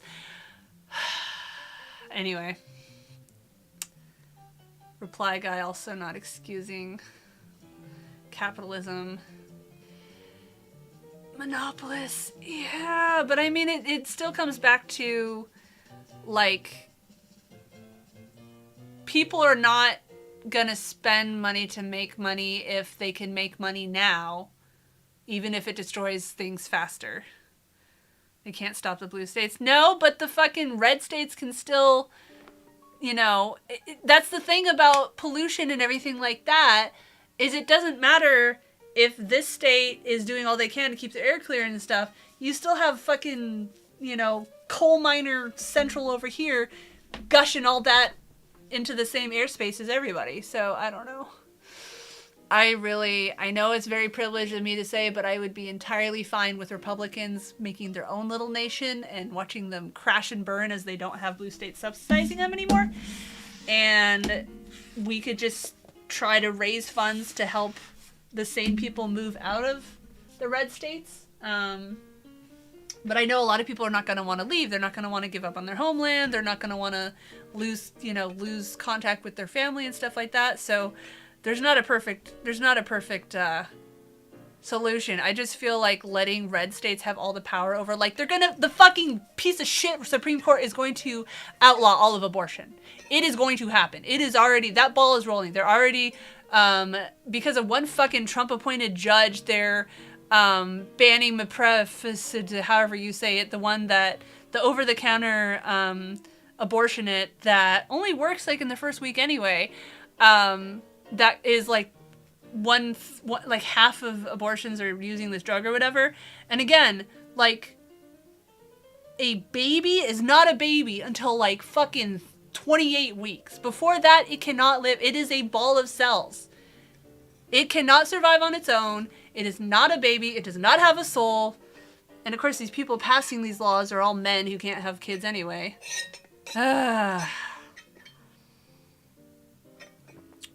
In Indiana, they have one. Yeah, see, like, and of course, you know, the thing about solar or whatever is that it's jobs. It's jobs right here in America. You can build the stuff. You can install the stuff. We do still need to figure out a solution for mining the stuff that we don't have here, like cobalt and stuff like that we're getting from countries that are very corrupt. But a lot of the steps could be done here. And again, capitalism. Of course they want to pay, you know, slave wages in some other country for stuff when they, instead of pay for it to be done here.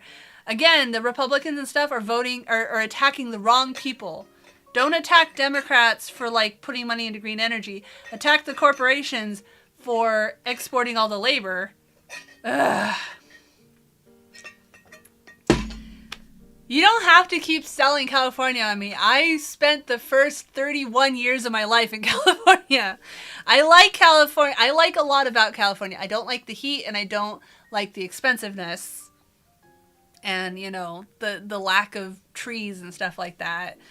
And the Republicans coming to California and then complaining about California is kind of funny.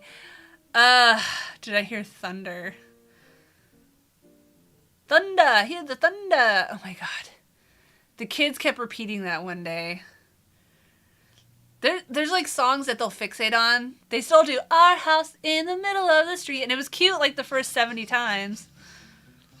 Tesla's doing some good Yeah, but then the Teslas also, like, crash and explode, and, like, they have all these regulations that they lied about and stuff. Okay, I'm on the Surprise Me station, by the way, on Pretzel Rocks, so.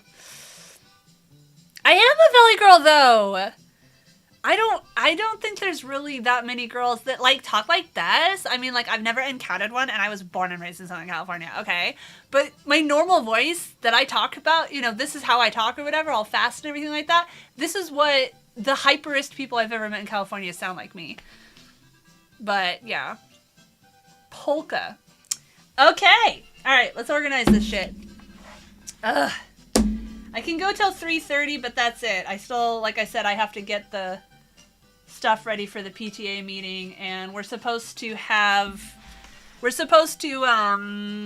start nominating people to run for next year, and I'm dreading it because the only reason I ended up being president until we managed to get the other lady to take over this year was because nobody even pretended to raise their hand. Where did I put all my Sharpies? I have to pay. I still want to make a bunch more shirts to carry with me too, because I want to have this, and then I also want to have a bunch of what's the word? Shirts ready to go so people can pick one and go as they want. Okay. So this is the marker that I used when I made the other version, and it wore the tip away a lot. So it's not really the perfect color. Maybe the dark purple? Or maybe the blue. Maybe the blue will be good. I don't know. Let's see. I don't think the purple's dark enough. So the question is, what color do I want to outline this with to make it clear? It actually looks more clear on the camera than it does in real life, which is kind of funny. I think I'm gonna have to go with the blue. I don't think the purple's dark enough. Ugh. Hazardous weather conditions. Your area seems to have a lot of fucking shitty weather. And not like just, rain like us, but let's see. The red states really do control us, and like they're gonna make women lose all rights we fought for the past year. It's so sad and scary because who wants to be a Christian wife? Yeah, that's what I'm saying. And it's really curious how Democrats are just like, oh, nothing can be done. It's like, really? I feel like you kind of don't give enough of a shit. Because, imagine if Republicans were, like, trying to, they never would, but imagine if Republicans were trying to, like, make stock buybacks illegal for Congress members. All of a sudden, the Democrats would care. Fire alert and frost freeze. Man, you live in an interesting place. Ugh. Somebody's posting, I can't see their post, it sounds like. Oh, it's over on YouTube. I'm co-streaming on YouTube. And we have Ngomiel, who I have not talked to before, but they seem cool. Maybe we can convince Ngomiel to join our Discord. Join our Discord, Ngomiel! Go to toplesstopics.org/chat! I'm gonna go pee. Be right back.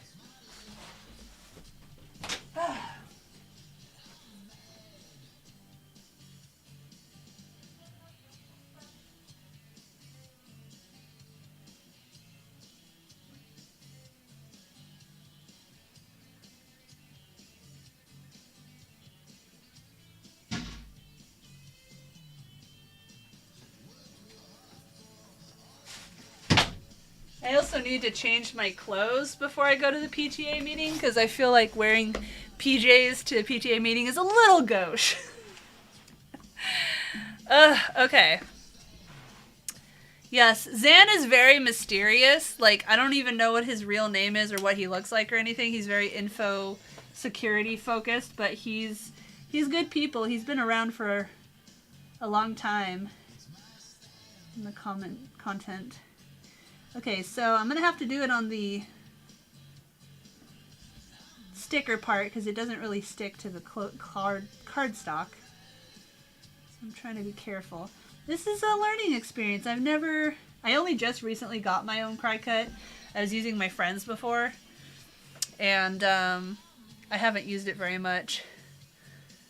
Chandel, am I saying that right? Ngomiel is my gamer. It makes me think of like a Lord of the Rings elf. What kind of stuff do you like to play? If you like Ark, you can join our server. It's right now it's just me and my husband, which I kind of like. But if someone wasn't douchey, I would be fine with them joining it. Although it went down the other day. And it's only the one server. We don't have a cluster. So we're only on Gen 1. It costs $50 a month per map. So we just have the one. If we actually had more people joining, we could afford more. But I love Ark. So there's this whole controversy with Ark right now where they just announced that they're coming out with an updated Unreal 5 version. I think it's Unreal 5. That's the one that just came out. Where they're basically having to redo everything. And they're going to charge like $20 for like the base game. What is it? It's like $20 for the base game and then $20 for like every 2 or 3 DLC packs. And keep in mind, when they originally came out, they were like $60. So that's not even that much. And also they're having to like remake everything. And it gets you a copy of Ark 2 when that comes out. And all these, like I've said, Ark players are whiny assholes. And like, oh my god, they're ripping us off, blah, blah, blah. And it's like, oh, and they're closing the official servers, but you can still run your own server like we are. And there's lots of servers out there, and you can play single player and everything like that. But all these fucking Ark players are just like losing their shit over it. And I'm fine with it because I would really like Ark 2 to come out eventually. I really am hoping that they change the taming just because knocking something unconscious and putting food in its butt to tame it is not very immersive. They also said it's going to have Dark Souls-like combat, which I'm like, what does that mean? Is that going to be good or bad? And also, like, you have to be in third person, which feels very un-Ark-like. Like, you generally can always go to third person, but it's like shooting a bow and stuff. Why would you, you know? So, I don't know. And they're also going low-tech. They're basically taking all the sci-fi stuff out, which, Okay, so Ark Unreal 5 release. Yeah. So,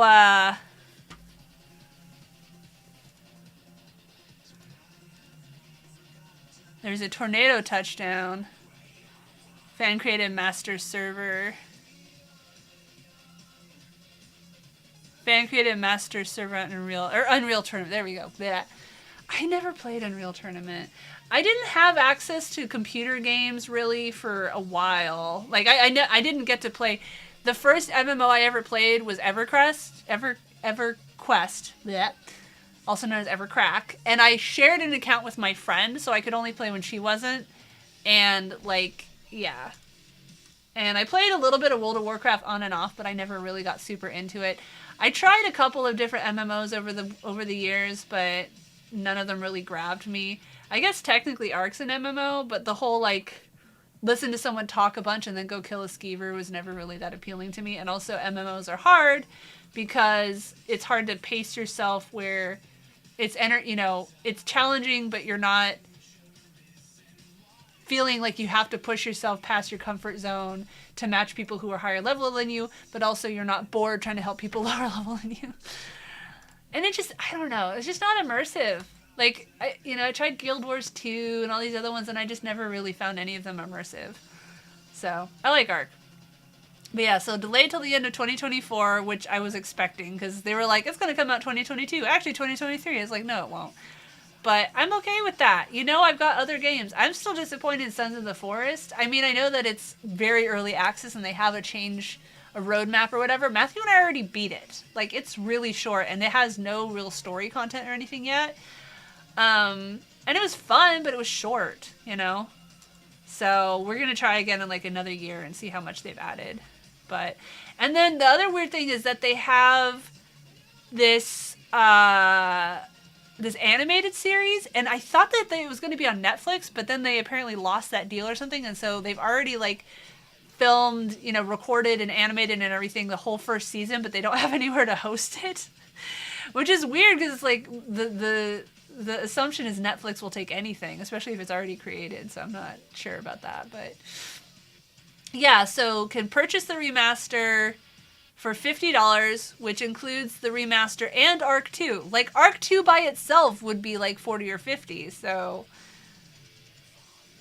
I think people are just silly. And then $20 for Scorched Earth, Aberration, and Extinction, which are each their own entire maps with new creatures, and then $20 for Genesis 1 and 2.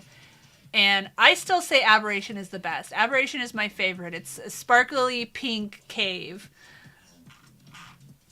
Let's watch the trailer. Just because I love watching the trailer, but we better pause the music first.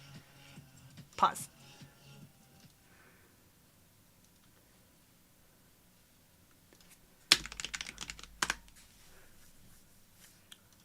Launch trailer. Put the chat so I can actually see it. Okay. Yeah, I know. Like 20 versus like fucking The Sims, you know, where they'll pack everything, like they'll have like a couple of new items for $20. Like, it's ridiculous. Like I said, Ark just has really whiny players. You played it on the submarine. That's cute. Yeah, I don't know why she's naked. I guess they were just trying to make it more titillating. Yee! Rock drakes! I love rock drakes. They don't fly, but they glide, and it's really fun. And they climb walls, and they can turn invisible. I really like Shadow Mains, too, which came in Gen 2. Yeah, the thing about Ark Aberration is that below the first level, if you don't have, like, a light pet, the Nameless starts spawning out of the ground, and, like, if you're not powerful, they'll kick your ass.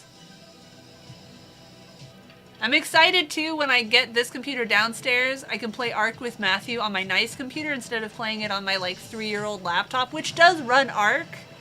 But, yeah, look at that. It's so fun. You're like, woo, woo. And there's, like, mechanic. Oh, yeah, and you can have the, like, shoot forward one, too. I forgot about that. The Karkanos, which are great because you can pick up, like, an Anki in either hand and have the Ankies swinging. Although you need to have someone actually do the swinging. Gliding. But yeah, there's no flyers in Ark unless you cheat those are the Nameless. There's no flyers in Ark, so you have to use, yeah, the Reaper.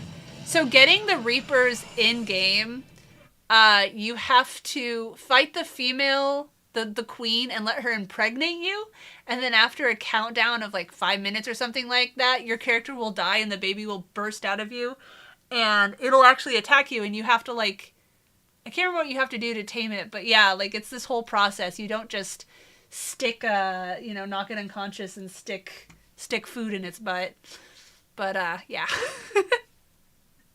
I love Ark. I'm sorry. I miss Gra. Gra used to hang out in my videos and streams a lot, and he would always make fun of me for talking about Ark all the time. Anyway. Oh, it's 3 o'clock. What do you guys think? Should I stream till 3:30, or... should we cut it? I think I'm just gonna do the lines and then end it.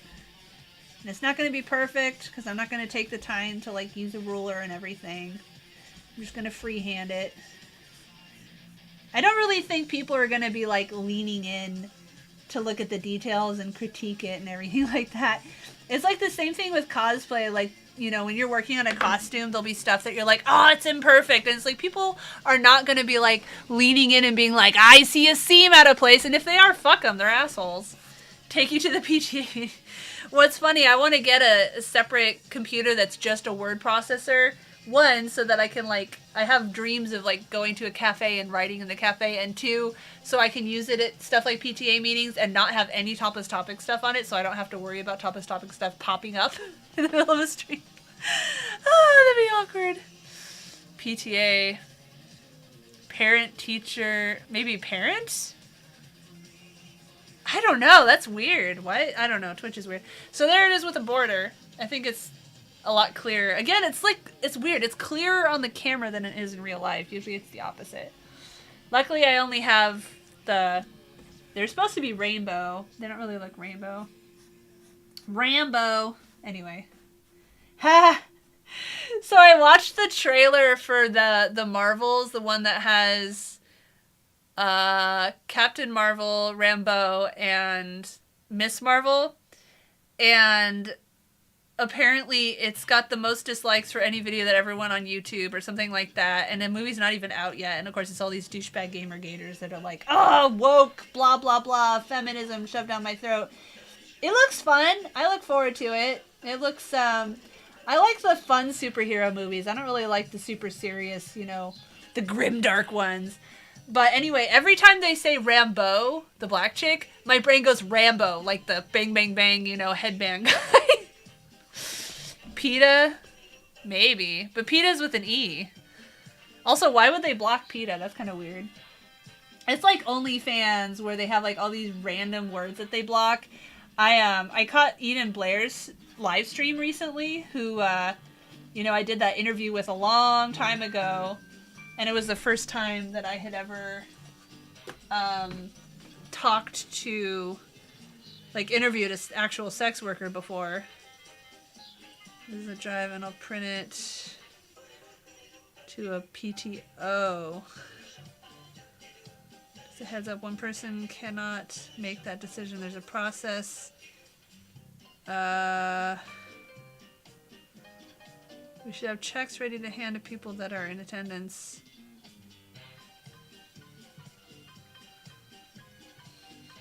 Not really. Sorry, text about PTA.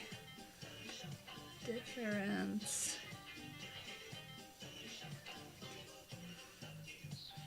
I think you said. Apparently they're moving to switch to PTO instead of PTA, which like has less protections. Has less protections. But if we're struggling so much to find people willing to take leadership roles, maybe that would be better.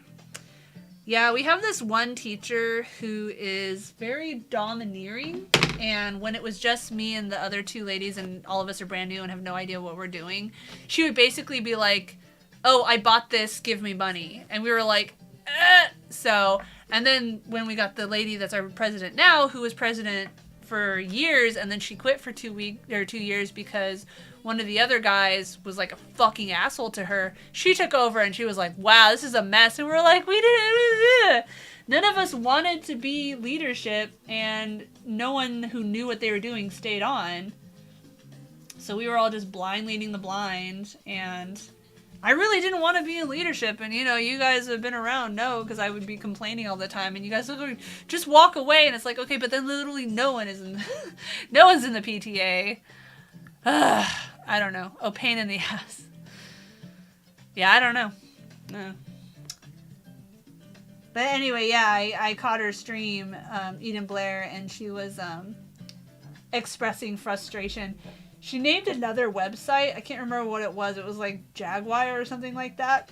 And I guess it's a different sex worker website or whatever. And so there was one guy that kept like saying rude stuff, like, you know, have you ever been with a, you know, black dude, stuff like that or whatever. And she was like, if you want to ask me that, you can go to my thing and pay me to answer. And I was like, yeah, get it, girl. If they're going to be gross assholes, at least make them pay for it, right? I fully support that endeavor. We're going to sexualize women's bodies and shame them if they try to profit off that sexualization. No, no, no, no. Only men are allowed to profit off of women's bodies. Because that makes sense. There. That looks pretty good. I think I'm doing a pretty even-handed job. Ugh, texts.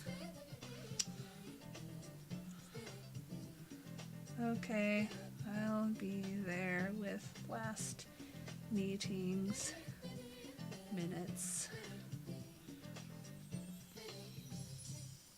Ugh, I don't know. Sounds like it's going to be a pretty serious meeting tonight, so that'll be fun. God, I really hope we can convince the lady that took over today to take over again next year, because I really, I don't know. I kind of regret looking for the PTA last year, and then when he was like, "Who wants to run for, you know, president or whatever?" and I said secretary, and then they made me president. And I don't know what the fuck I was doing. I regret ever lifting my hand. But, you know, I'm one of those people that has a bad habit of volunteering to do something, and then unlike a lot of people, once I volunteer, I do my best to carry through, even if I have no idea what I'm doing. I wish I could be one of those people who just uses and uses others and doesn't even, like, notice that they're using everybody. Anyway, what I'm going to do for the next 12 years when the kids are in school. A PTO is a power take paid time off. Yes, paid time off. That's what I associate PTO with. Anyway. It'll be okay. I mean, if I say I refuse, what can they do? No, please don't go. Sorry, bitch. Bye. I almost want them to find out about topless topics and everything so that maybe they'll be like, oh, sorry, we can't have you be in the PTA because you're a sex worker. And I'll be like, okay, bye. I'll be embarrassed, but at the same time relieved. They're so desperate, though, they'd probably just be like, well, just don't talk about it in the meetings. It's like, I already don't. Like, what? I don't care about the PTA, man. I don't. It's nothing like, at least at our school, it's nothing like in the TV shows where they show all these parents involved and they actually have, like, people fighting over who gets to be the president in the TV shows. Yeah, it's not like that.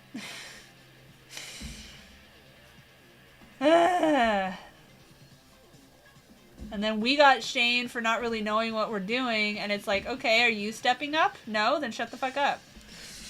It's easy to critique others for a job that you are not doing, right? Picked a college major yet. I don't even know if college is really going to be a thing by the time they're college age. I mean, even when I was, college age, like, it seemed like people with college degrees were just not really getting good jobs. So it's like, what's the point, right? Unless you really love learning and want to learn more about something for that thing's sake. But trade schools are way more useful. We need a lot more trade workers. But of course, trade workers don't get respected. So, Link is very good at manipulating and lying. Aiden is a little bit too. I don't know. Link's like me. He likes entertaining. He likes being creative. He likes talking to people.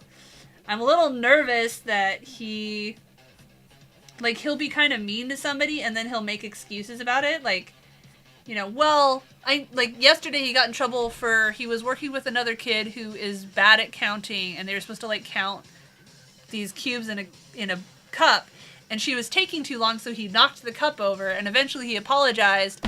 But, at first he was like, well, I did it because she was making me mad. And it's like, Link, that's not an excuse. I don't care if something makes you frustrated or mad. That's, that does not give you the right to be a bully. And I don't know. We're working on it. I think part of it is the ADHD meds because one of the ones seemed like it was making him more aggressive. So, I don't know. Oh, I haven't heard of many of the guests either. That's what I was saying earlier is I don't go to VidCon for the headliner guests or whatever because for one thing, if they're famous, you're not really going to get an opportunity to see them anyway. I just go to talk to other people that are in my range where we're not famous but we like to make content and everything like that. And every now and then you'll get an old B person there. From my experience, the people that used to be famous don't really show up unless they get paid to be there. Which I kind of get. If you used to be famous and now nobody knows you, it's got to feel kind of shitty to go there and be just treated like some old fogey. But what's funny is that Hank Green's still there every year. He is one of the very, very, very OG YouTubers. He and his brother would make videos that were responding to each other. They were the original Reply Guys, except that their videos were actually interesting. And he started VidCon, and he's still there. He wasn't there last year because he got COVID right as it started. But he's still active. He makes these really funny TikToks that, he puts on Instagram too or whatever, where he'll talk about a weird science fact or something. But he does it in an entertaining way. And there was an episode of the Offline podcast, which is by Jon Favreau, who is one of the hosts from Vote Save America. Not Vote. Pod Save America, and he interviews different people about the internet and social media and stuff like that on each episode. And he did one with Hank Green and was talking to him about how he became the dad of TikTok and stuff. But I mean that's cool having OG people like that. Are there any other ones? Wow, Really? I thought there were more. I think I lost some somehow, but anyway. From Buffy. I think Amber Benson was actually at the Rose City one too.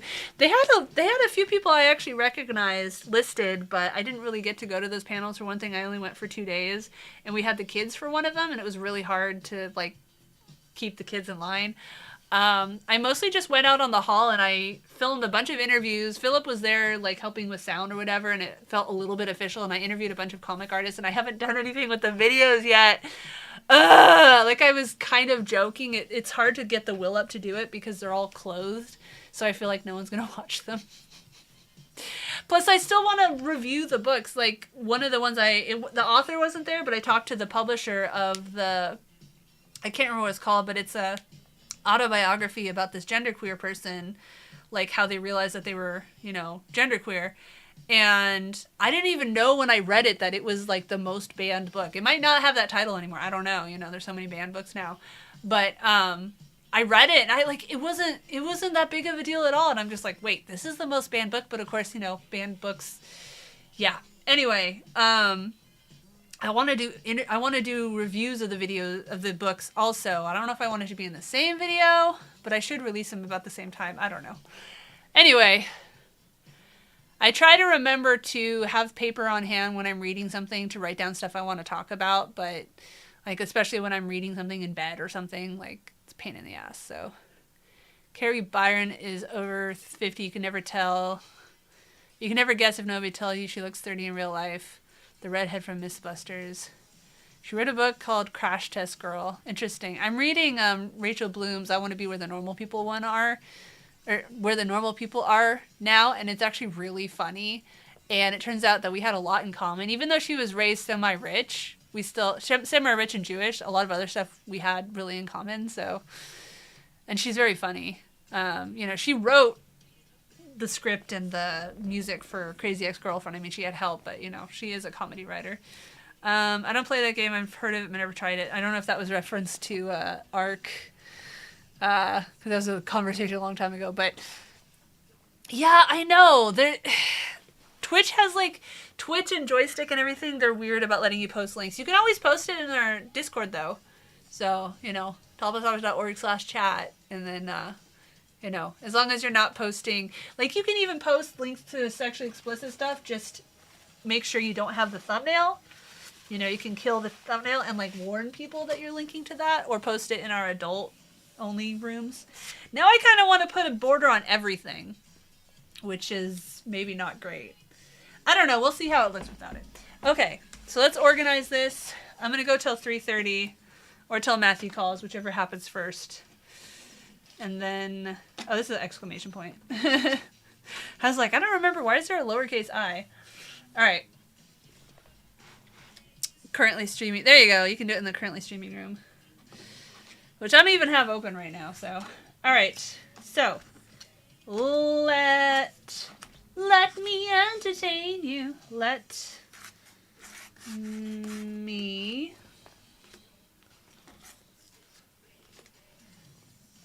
interview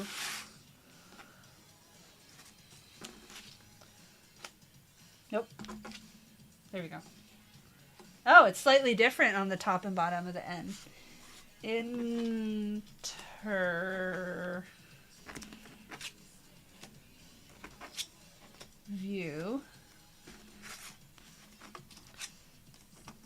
the view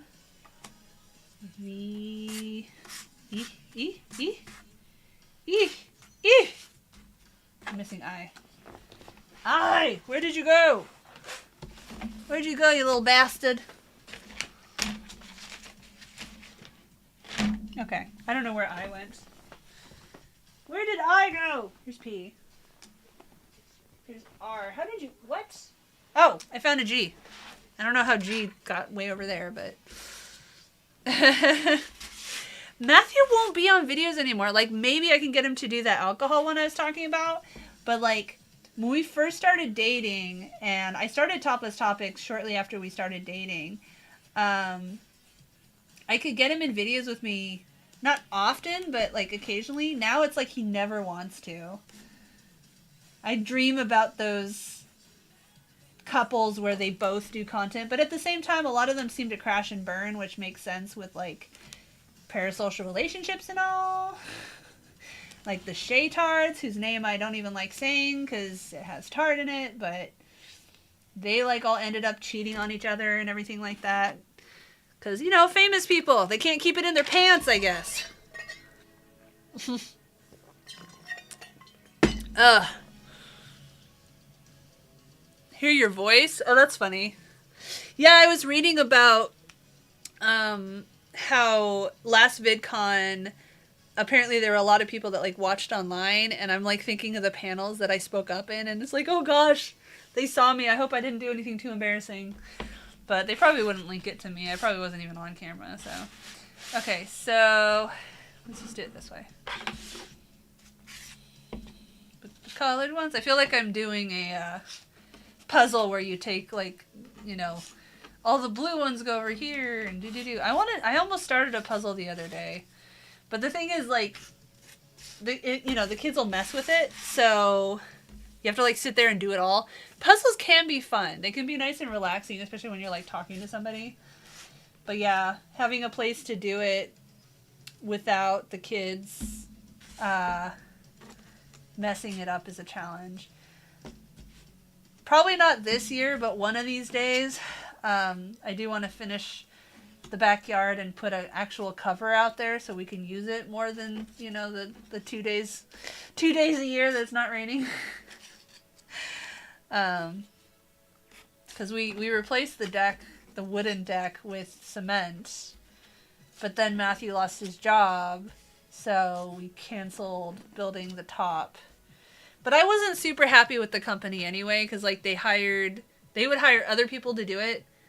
And, like, the cement, they used cheap cement, so it already started getting holes. But, no, I don't think it was on Nimitz.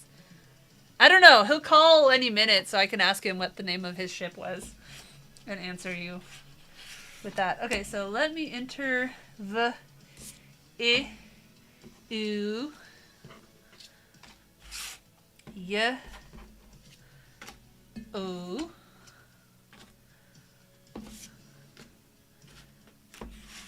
Oh, I might have everything.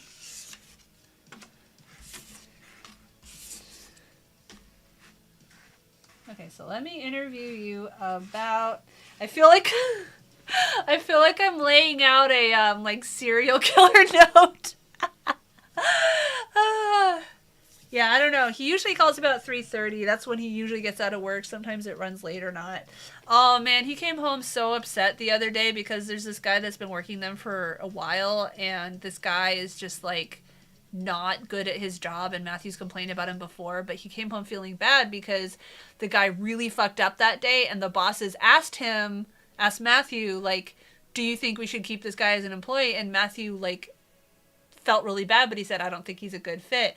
And, like, Matthew cares so much about stuff.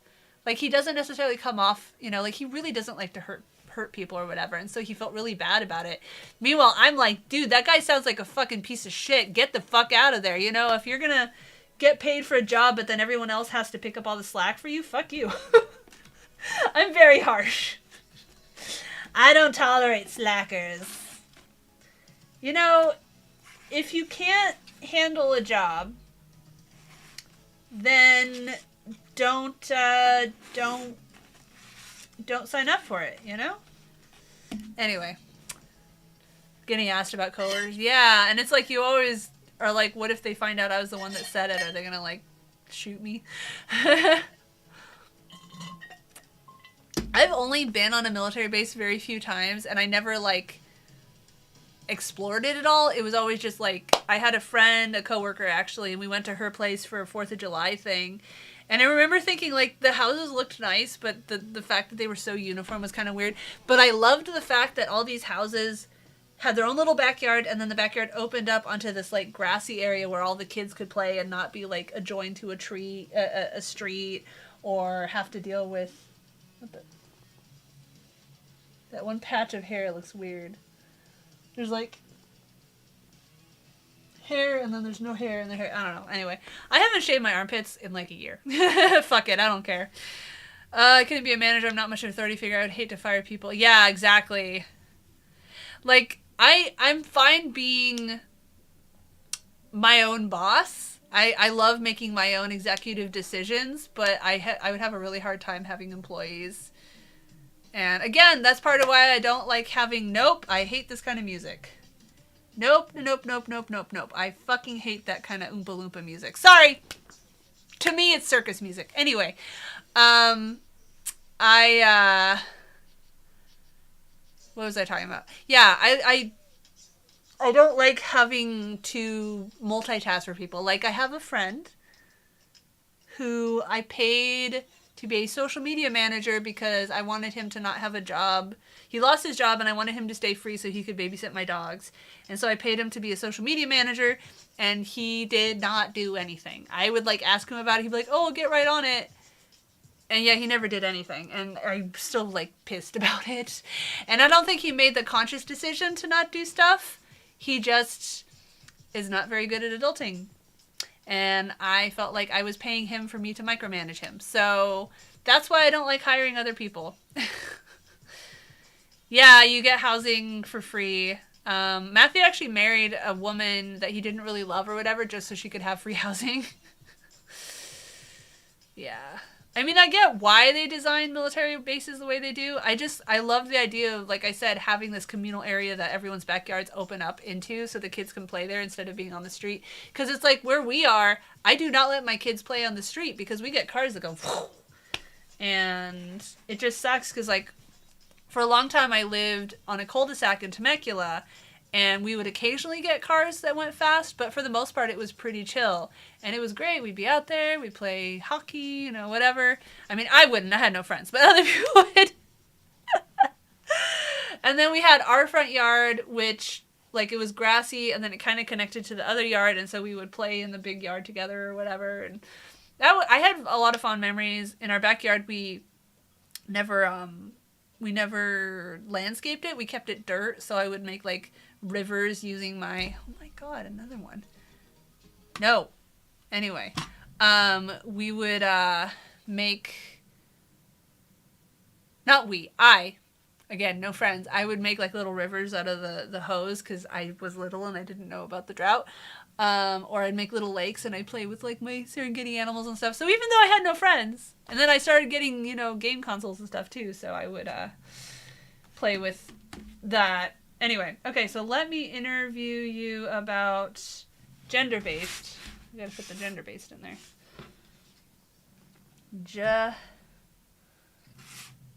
Gender-based. The words are almost too big, but I really wanted people to be able to see it as they walk by without having to, like, strain close. And again, I have to make sure that it's sized enough to fit on fit in my suitcase. So, hey, I do have them all. I didn't lose anything. Yay! I thought I lost something. Okay, let's lay out my my serial killer note.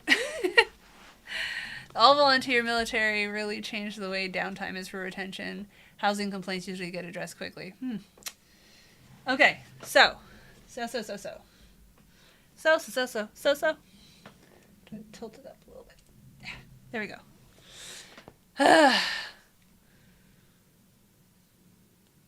A Marine side. That's kind of funny.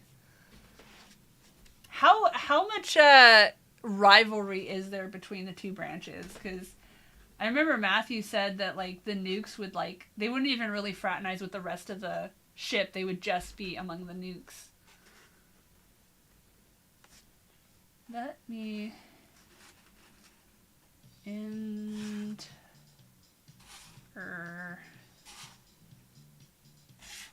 you. Now it's disco music. Man, this surprise me really is interesting. Okay, so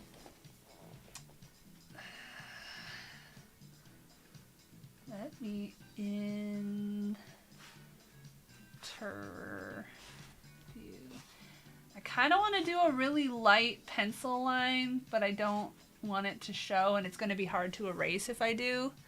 So maybe I'll just put a ruler. Actually, let's use this one. Oh yeah, because this is such a blocky font type, this actually shouldn't be that hard, so. Disco music. You know, why not? I get tired of listening to the same stuff all the time. Sometimes back when I had Spotify, I would put on, random, like, new music or whatever, but I would end up skipping like half of it because I'd be like, nope, don't like this, nope, don't like this. Lamau, there's a huge rivalry. Well, I think a carrier is a little different because it's a huge ship, 5,000 crew on a submarine. There's only 120 people, but there's still rivalry. Like, I was a sonar tech, and we would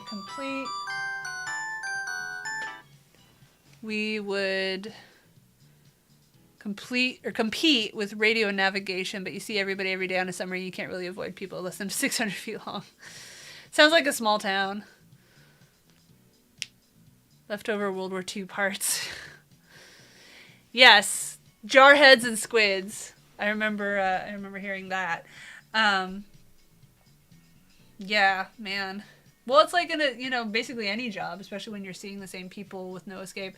Matthew tells me, like, there's some stuff he tells me that I'm just like, what? Like, he tells me that occasionally, he and the other, I guess, guys, maybe girls, like, they would just have these brawls, and, like, they chose to do it because they were releasing steam, and I'm just like, maybe it's because I'm not male, but I can't really imagine punching like, I can understand punching a punching bag or something, but I can't imagine punching a person and being punched by a person to release stress. So, I don't know. Is that a machismo thing? I can't picture my dad doing it either. Coast Guard puddle pirates. Puddle pirates? What? Why? Coast Guards save people. They save dumbass tourists that, like, go out too deep. I don't know. I do feel like, I don't know. Aren't Coast Guards also, like, stopping incoming drugs and immigration stuff a lot? Like, that's problematic. I don't know. It's gotta suck, being a progressive or whatever who supports, streamlined immigration, but your job tells you to throw people like that out. I mean, I've read stories about, like, immigration lawyers who are so depressed and frustrated that the system is as unfair as it is. Now, Border Patrol, I've known a couple people who are Border Patrol agents, and they are all racist as fuck. So, kind of like with cops, it seems to attract a certain kind of person. Anyway. Okay. Man, I don't know. Matthew should call any minute. My back hurts. I can't bend over doing art stuff for long, or... There's women on submarines now, too. Yeah. Oh, it's so stupid. It's like people saying, like, oh, we can't have a woman president. They're too emotional. We'd be at war all the time. It's like, we're already at war all the time. Like, started 2008. That's good. I mean, it's so silly. I will say periods suck, but I don't know. As long as you give them a place to go to the bathroom and bathroom breaks and, like, I don't know. I think that we should get extra sick days for dealing with periods. Like, even just one extra day a month, because periods are fucking horrible. And some people literally get periods so bad that they, like, endometriosis and stuff, they will be laid out on the floor, in pain. My periods have been a lot less painful since I had kids, but... even I, like, some periods, I'm just, like, miserable and trying to work, like, on a sub or something when you feel like that. Sounds awful. 3:33. Now I want to go play. What's it called? Eternal Darkness. There we go. Which is a horror game that I really liked. Anyway, I liked it because you could target different body parts. And so I would cut the arms off of, like, zombies, and then they would just, like, follow me around. Showers suck.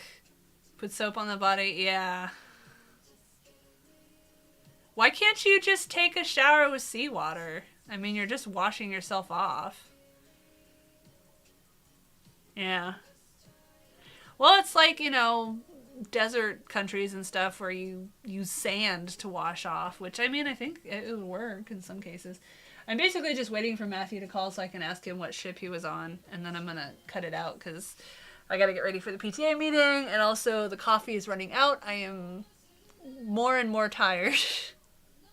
Matthew's got to be even more tired because he woke up, you know, when the kids were noisy, and then he didn't have time to go back to sleep because he had to get up in 40 minutes for work anyway, so he's like, I'll just get up. He goes in early a lot just because he's like, well, I'm up anyway, so I might as well. And I guess they give him the overtime, so I don't know. Or flex time. Of course, the one time I'm waiting for him to call on the stream, he's late. I don't know, we'll give him until 3:45, and then if he doesn't call by then, I'll just give up, and you can join the Discord, and I'll let you know what ship he was on. topless.org/chat. Just don't be an asshole. Don't say accidentally swallow. What? You don't have to put the sand in your mouth. Links. I don't know. Do I not have that set up? I don't know. I thought it was social. Huh. I thought I had it set up.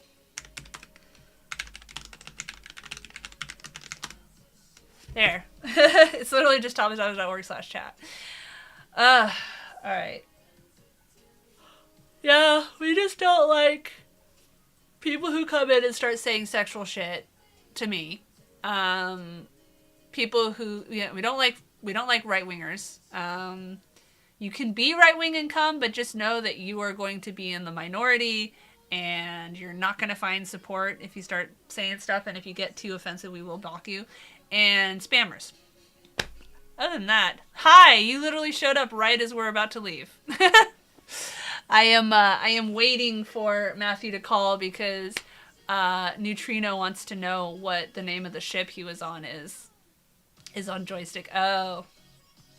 Basically just search Topless Topics and you'll generally find my stuff. On some of them it's Topless Topics TV, and then I have a website redirect that's toptopicstv.org for putting up on places that block the word topless, except that it can still recognize where it links to, because I used that on a YouTube description before, and they still banned me for linking to porn, for linking to my own website using the redirect. Yeah. So. Yeah, I know, you always sleep in really late. You'll join after work? Cool. You still didn't tell me what kind of games you like to play, so hopefully we can get to know you. I'm so tired. I just want one day where I don't have any errands scheduled, and I don't get woken up super early by the kids, and nobody's homesick. Just one day. I basically had that yesterday, and instead I spent the whole day writing down a story idea by hand. I was very bad yesterday. I mean, I did have one appointment. I don't remember what it was, but other than that. And I'm really looking forward to Aiden being in daycare so I can... out of daycare, so I don't have to drive him to daycare anymore. It'll be easier having the kids home than getting my lazy ass up every morning to drive them to daycare. Anyway. Yeah. So, I'm going to leave space down here, because I'm going to take my laminated thing that breaks down what my channel is and put it here. And then, you like Sims and RPG games? I like building houses in Sims. I don't really do much with the people. For one thing, they're stupid. And I hate having... I have to micromanage people in real life enough as it is. I don't want to have to micromanage people in a game. And RPGs, I like... They use different parts of the brain. Interesting. I don't know.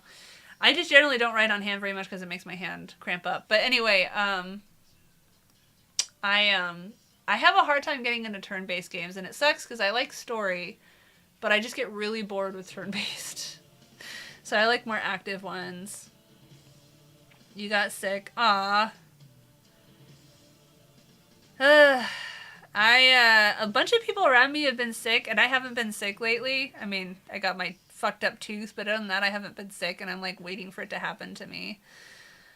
Write something, type it on the computer, and then type only... for techie stuff. Yeah. Like I started writing after I wrote everything down by hand. I started trying to type it up, and of course by that time the kids were home, so they were being fucking annoying. Link had his hour-long emotional like crying his heart out because of something stupid, which was freaking me out because it was like, this is a lot of emotion this is like way too much. You should not be feeling this much. And then yeah, and so like I had a hard time concentrating trying to write it down, and also like the moment was gone. Like I had all this creativity pouring out of me, and then it was like my brain went, I'm done. I want to get back into Half Your Family. Oh, that sucks. That's how it is though, you know? The kid will come home sick and then everybody else gets it, or Matthew will bring it home. I still worry about my dad because he's pretty frail, but he's been doing okay so far. Except for that 1-2 days where he like didn't get out of bed and I was freaking out. But 5 more minutes, I guess, and if he doesn't call by then, we'll just give up on him. Doop-a-doop-a-doo. Yeah. Feel bad for him. Sorry, just PTA shit. Okay. I don't think he's gonna call anytime soon, and I'm like really having a hard time focusing, so I'm gonna wrap the stream up. I will join our Discord, and I will tell you in Discord the ship that he was on.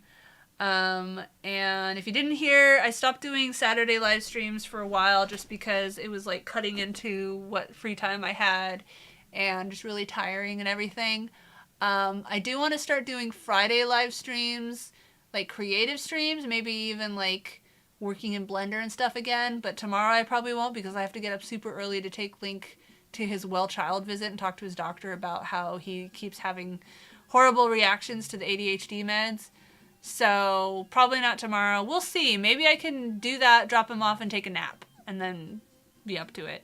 I still want to work on that script too and get some more, videos filmed, and as we've proven, it's hard for me to live stream and be productive at the same time. But if nothing else, I don't think I have anything going on Tuesday next week, so hope it goes well. Yeah, well, I got my root canal, but I still have to find a dentist to grind it down and get the cap put on, and I don't want to use the same dentist as before because the whole let's just wait and see what happened to the cavity thing really bothered me. And I'm waiting for my neighbor who said she loves her dentist to text me the information from her dentist so I can see if my insurance goes for them. Except that we already used up the insurance for the year because they only pay $1,500 a year, and I already used that up on the root canal, so kind of doesn't even matter if it's in network or not. Right, I was checking to make sure I'm free next week. Yeah! I honestly don't really have anything. Yeah, wow. I don't have anything scheduled next week as of yet. So, unless I, get the tooth thing set up, then I should be good to stream on Tuesday and Thursday and possibly Friday next week. So, mark it in your calendars. And I don't know what time to do it on Friday. Probably the same 12 to 3 just because I don't, it's awkward once the kids get home. It's very noisy and everything. So, okay, I'm going to get out of here. Thanks for joining me. I'm very tired. See you guys Tuesday. Bye.